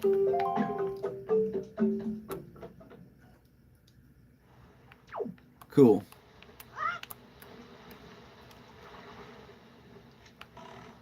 If I remember, the tornado should be around here. Yeah, there it is. Yeah, and this guy's the reason why I decided to wait until later, because he's going to teach us a song that's going to make moving around the ocean a lot faster. So now we have the bow, just shoot into him.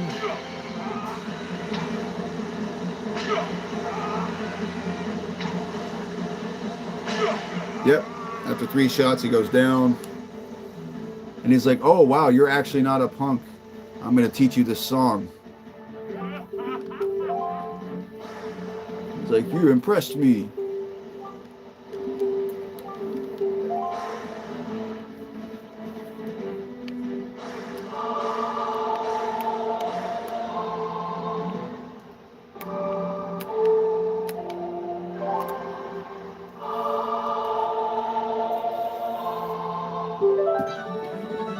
We learn the Ballad of Gales.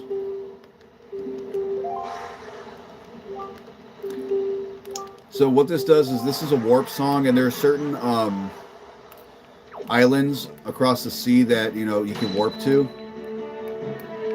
And now that we have that song, we can warp to them, so it'll make moving around a lot faster. Plus, we needed to get items later. We're gonna get the fire and ice arrows with that song, and you can't get to the island to get them without the song.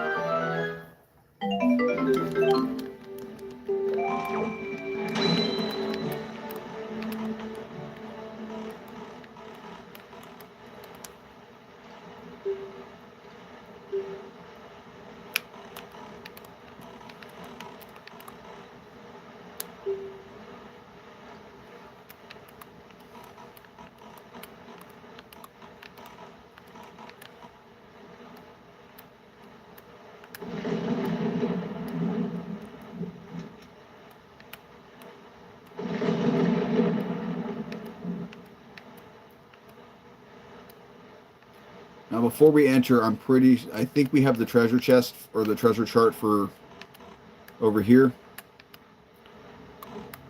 Yeah, we do. So, just gotta make sure I'm looking at the right one. Hang on, we'll find out which one it is. Okay, here we go. It's 25, not 39.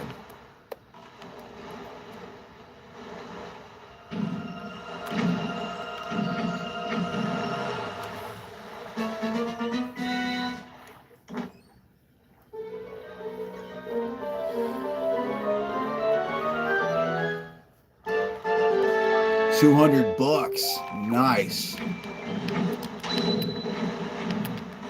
Okay, so to enter here, since we have bombs, we're just gonna knock politely.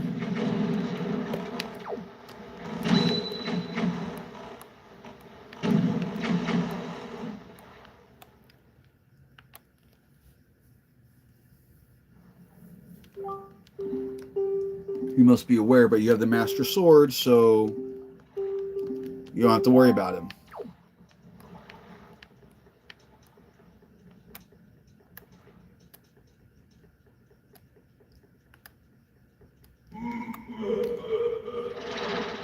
A ghost! A roast? Uh-oh. I know, top tier Scooby-Doo impression, right? So yeah, this guy is just like pretty much every other Ganon fight since Ocarina. He's gonna play energy tennis with him. And then roll up and smack him around.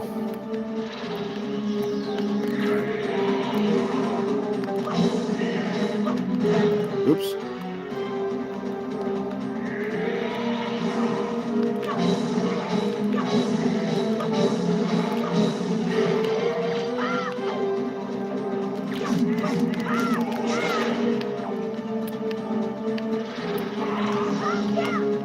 Oh, I missed.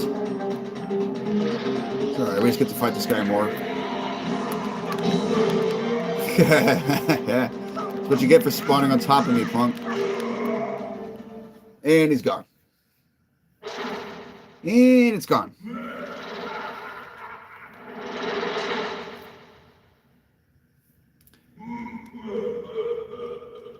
And for some reason, he decides to give you the item that will let you advance.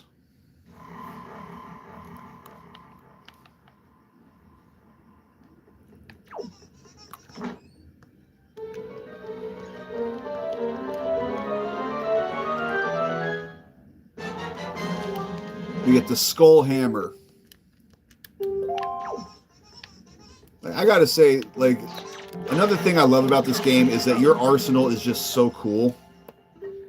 Like, you have a really good, you know, assortment of items and weapons you get to use.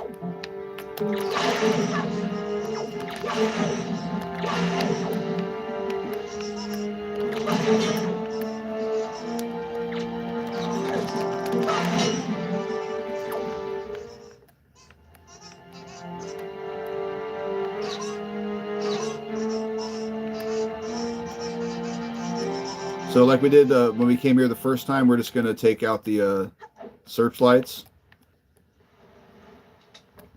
It is a really good range of weapons and items. It is. Have you played this game before? DSG?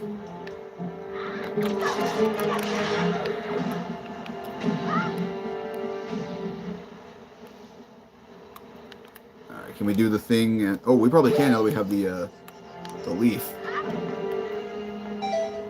Yep.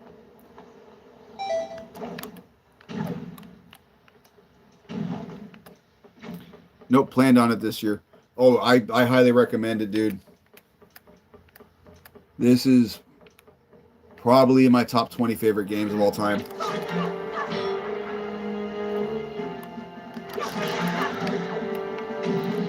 Like, if it's not my second favorite Zelda, it's easily top 3.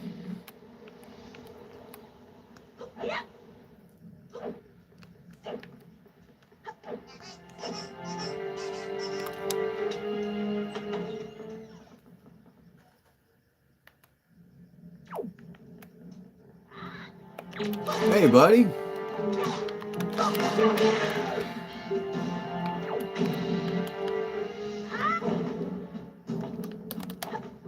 Man, forget stealth. We don't need to do that this time.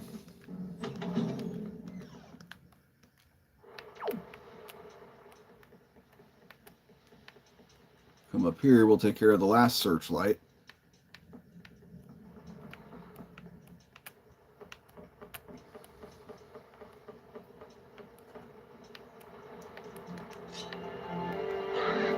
Merry Christmas, you filthy animal. Because he's literally a filthy animal.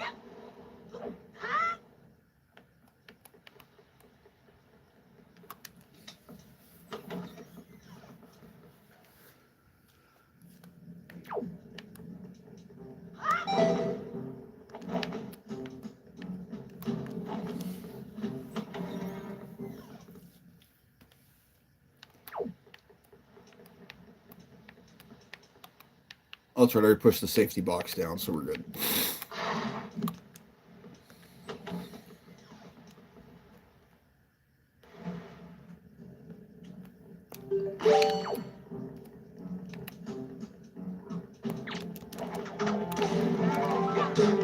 Who told you to throw a lantern at me?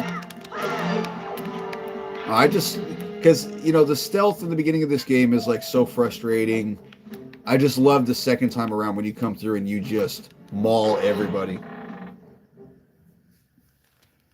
That's why this is like, I have such a torn opinion about this dungeon because the first part sucks. The second part is amazing.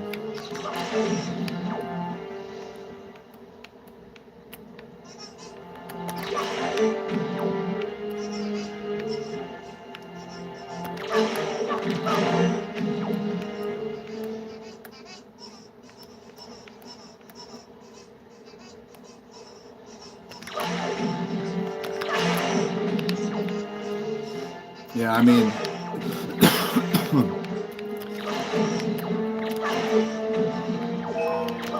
I'm just coming in. I'm just straight executing Order 66 on these guys.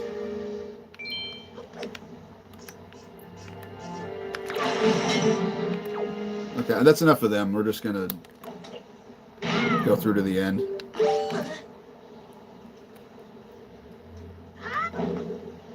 Oh, oops. The wind is in the way.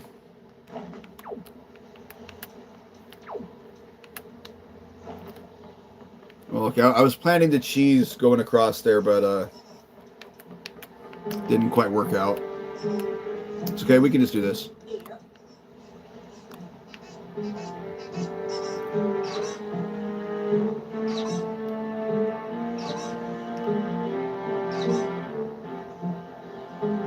Dude, go eat a sandwich or something, all right? I'm busy.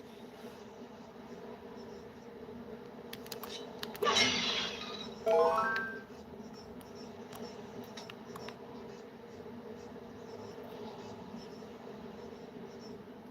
right, so we're just going to inch over.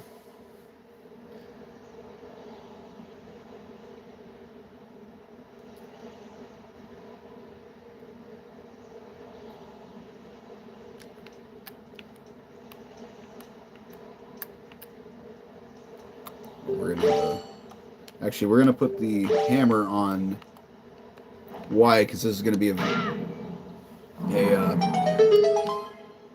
going to be using this a lot in the boss fight.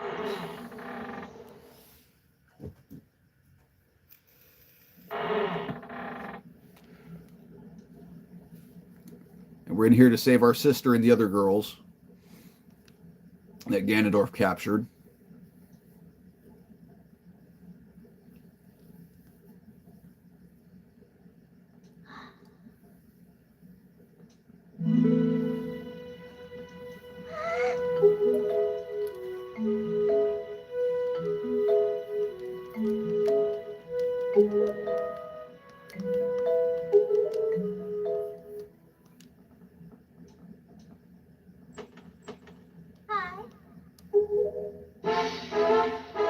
Oh, hey, look, it's Tetra. And her goons are like, here, we're just going to open the door for you.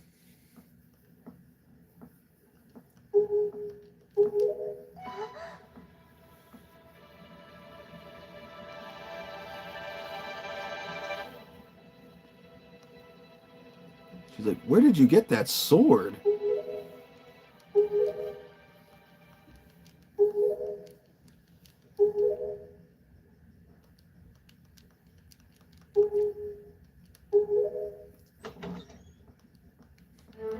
It's like, I found it. That's where I got the sword. I bought it off Temu. It's like, hey, look, I know it's heartwarming that your brother saved you, but he's got to take care of something. So I got to break up the reunion with this epic music. We've got big, important adult things to do, even though he's only about 12 years old.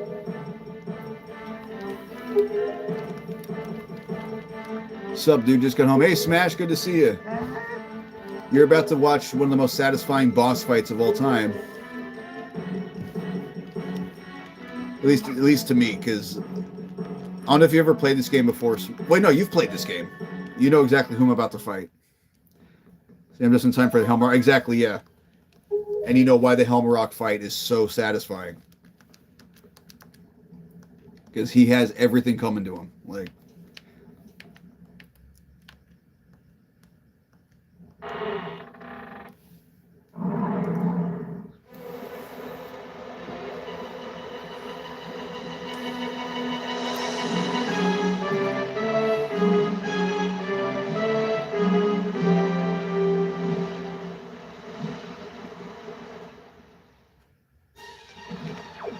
Alright, so this part, we're just going to be running around. So let me explain why, to anyone who's watching who's never played this game, why this bird just needs to suffer. First of all, those girls we just rescued were all captured by him. Right? So he went around kidnapping girls, kind of like Vecna. Anyways, then he kidnaps our sister right in front of us on our birthday. Like, right after she gave us the telescope as a present. Then, when we go to rescue her the first time, he freaking grabs us and yeets us across the ocean and we almost drown. If it hadn't been for the King of Red Lions, we would have. And now he's trying to smash us and make us drown again.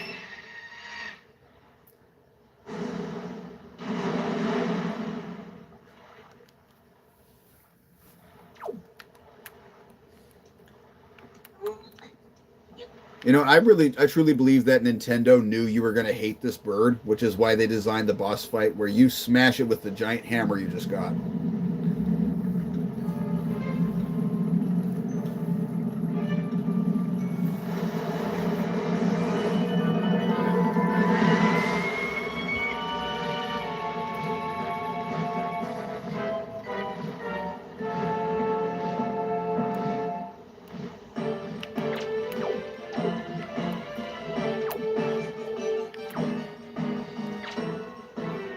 Come on.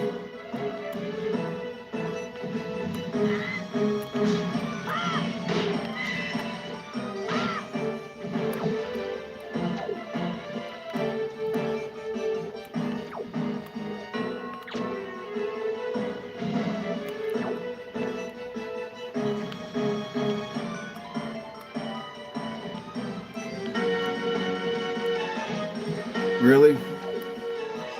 He's going to do the stompy thing? Fine. He's going to prolong your suffering. Come on.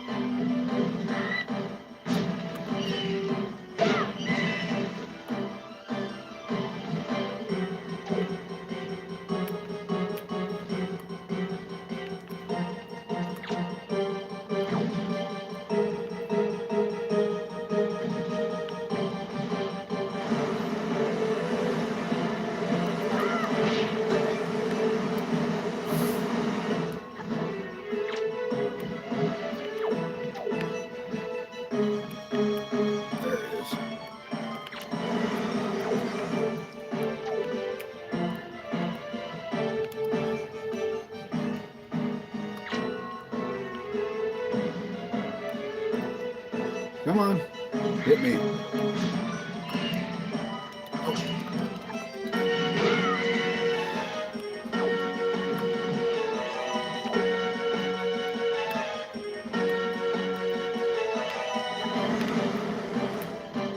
Oh, you're not even going to slam into the wall for comedic effect, huh?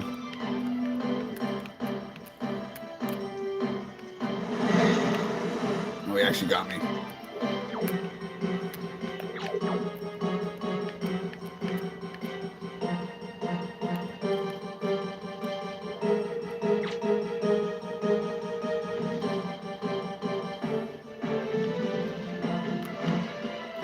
Colostomy bag.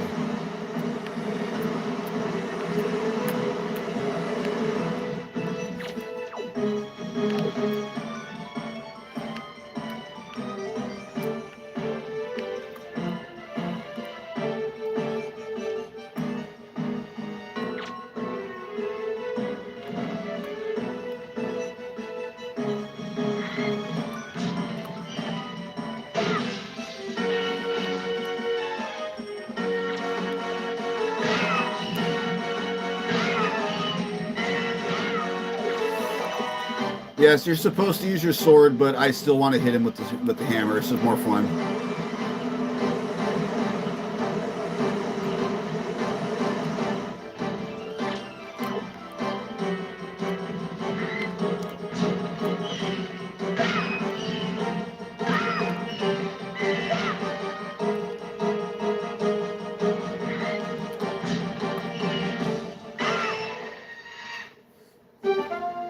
Oh, just so satisfying to beat him like that.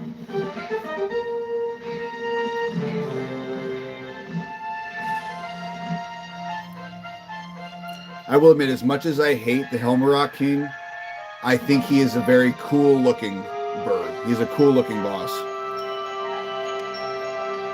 He has a very good color scheme. All right. 13 hearts now. Which next stream when we're doing exploring the ocean, that's going to go up to 17.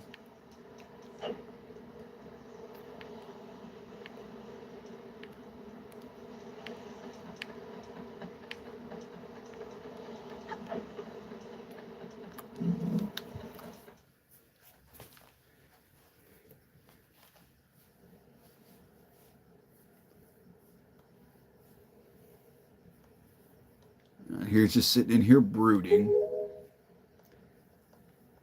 You did a good job to come into my fortress. My name is Ganondorf.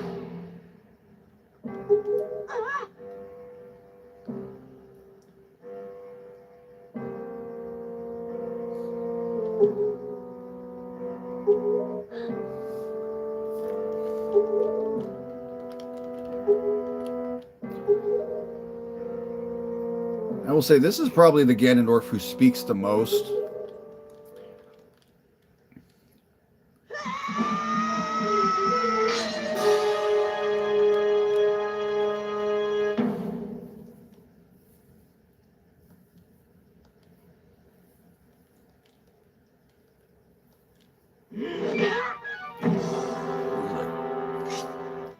That sword's a fake.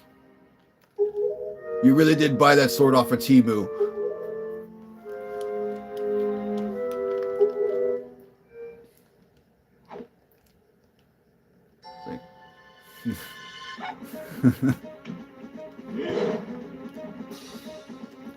Tetra just being awesome like always.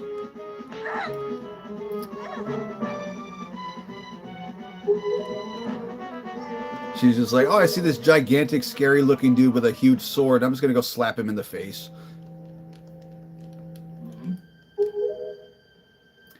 Fire Force's power is resonating. At long last I found you, Princess Zelda.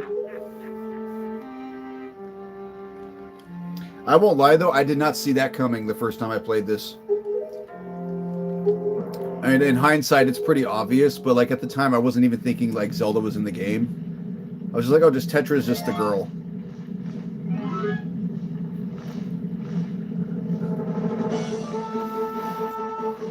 Hey, look, the prince is all big and brave now.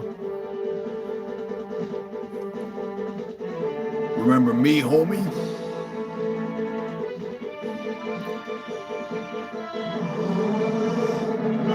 Valoo used flamethrower. It was super effective.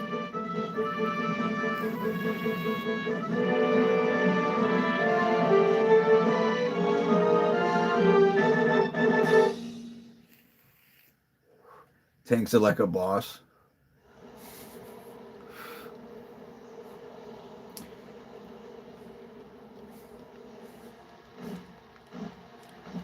Yeah, I mean, it's going to take more than a flamethrower to stop Ganondorf, but I look at it more like that was just Valoo. Valoo wasn't going to beat him. He just did that just to be disrespectful. Just to be like, you sent a giant scorpion to attack my tail, so now I'm going to make you... I'm going to cover your house in fire.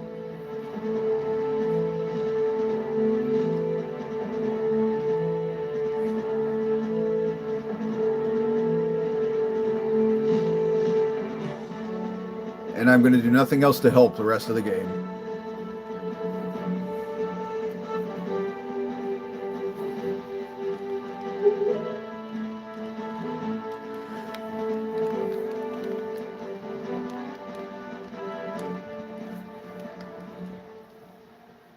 So now we're going to take Zelda down to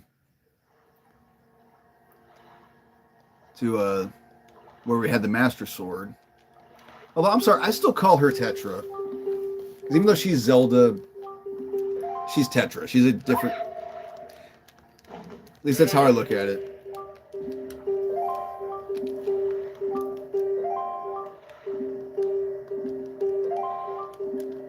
So she's over here arguing with the King of Hyrule.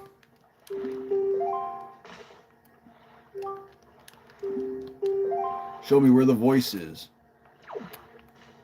I will. Just hope your walking doesn't get too annoying. Wishful thinking. What are you doing, girl? And let's walk on the other side then. There, that worked. Yeah, Tetra does not know how to walk properly for some reason.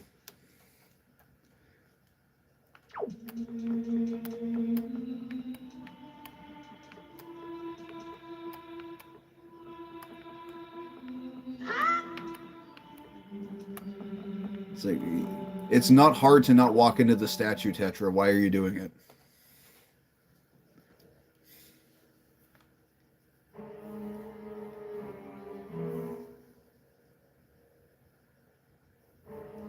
Who's using my stone without permission?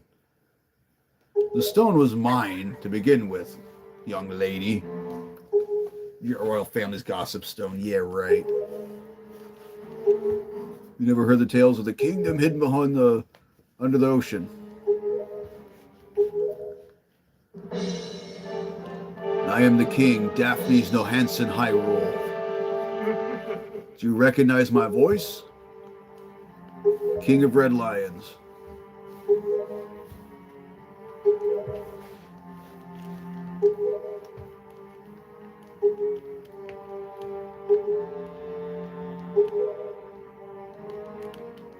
So he's just going to dump a bunch of exposition on us.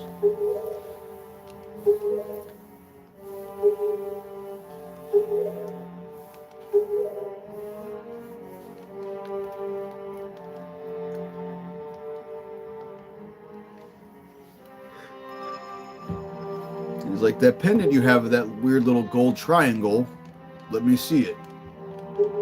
It's a piece of the Triforce of Courage. Or Triforce of Wisdom, my bad, not Courage. Yeah, I know Zelda, I can say things correctly.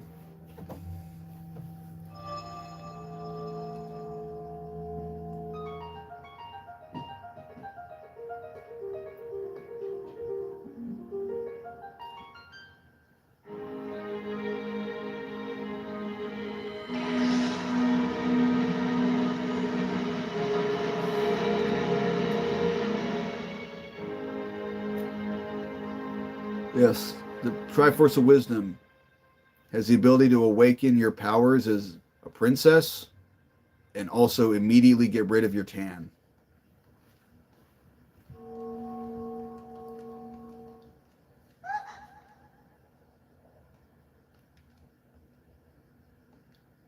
My fate? You're the last link in the bloodline. You are Princess Zelda.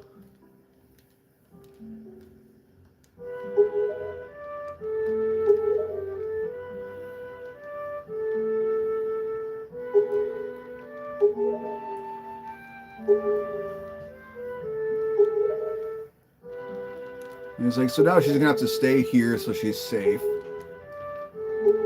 Although we're not gonna leave any food or water for her or a bathroom, so she'll have to live with that. Or a bed.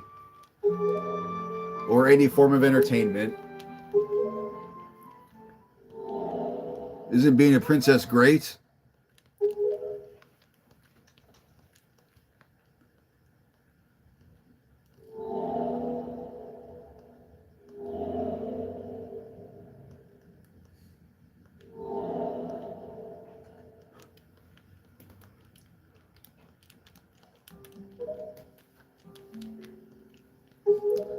I like that I like that the little jingle that plays during the reveal will not link to the past. I know, right? That's why I wasn't saying anything when that part was going, because I love hearing that.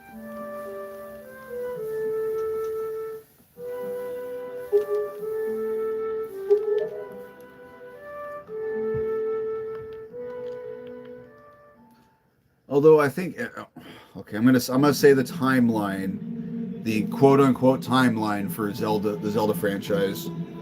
I believe this game would be taking place at the same time as Link to the Past, just in another timeline. But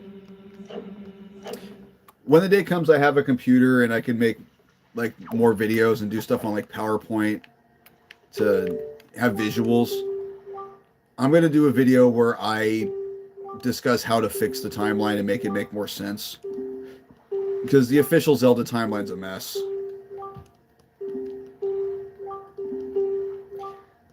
I mean, to be fair, I think they did the best they could, given it was a group of people who kind of had to throw it together without being able to sit there and really analyze all the lore within the franchise.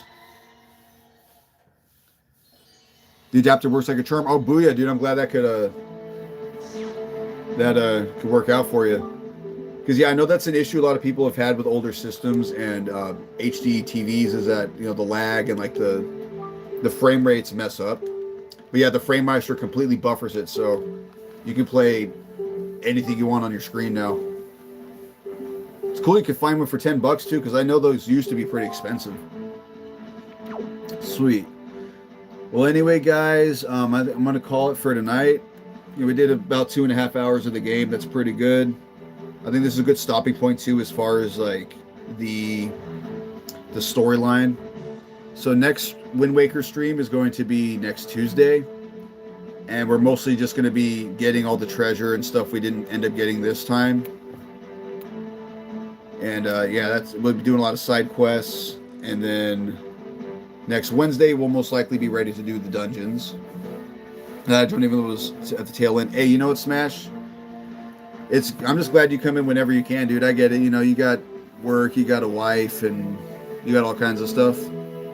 But I appreciate you coming in as always. We had The Shining Gamer came in. Mills was here for a while. We had Spoops coming through. We had Blake Patson showing up. Panda was here. Kaywood dropped in for a little bit. We had Twyla Ivory, you know, coming back in. Yeah, so with that being said, y'all have a good night. And I'll be streaming Saturday with The Shining Gamer as far as I know. That's the plan. And if not, I'll be seeing you guys on Speedrun Sunday. And keep a lookout for more of the Kalos Crystal playthrough coming in. Alrighty, guys. You have yourselves a good night.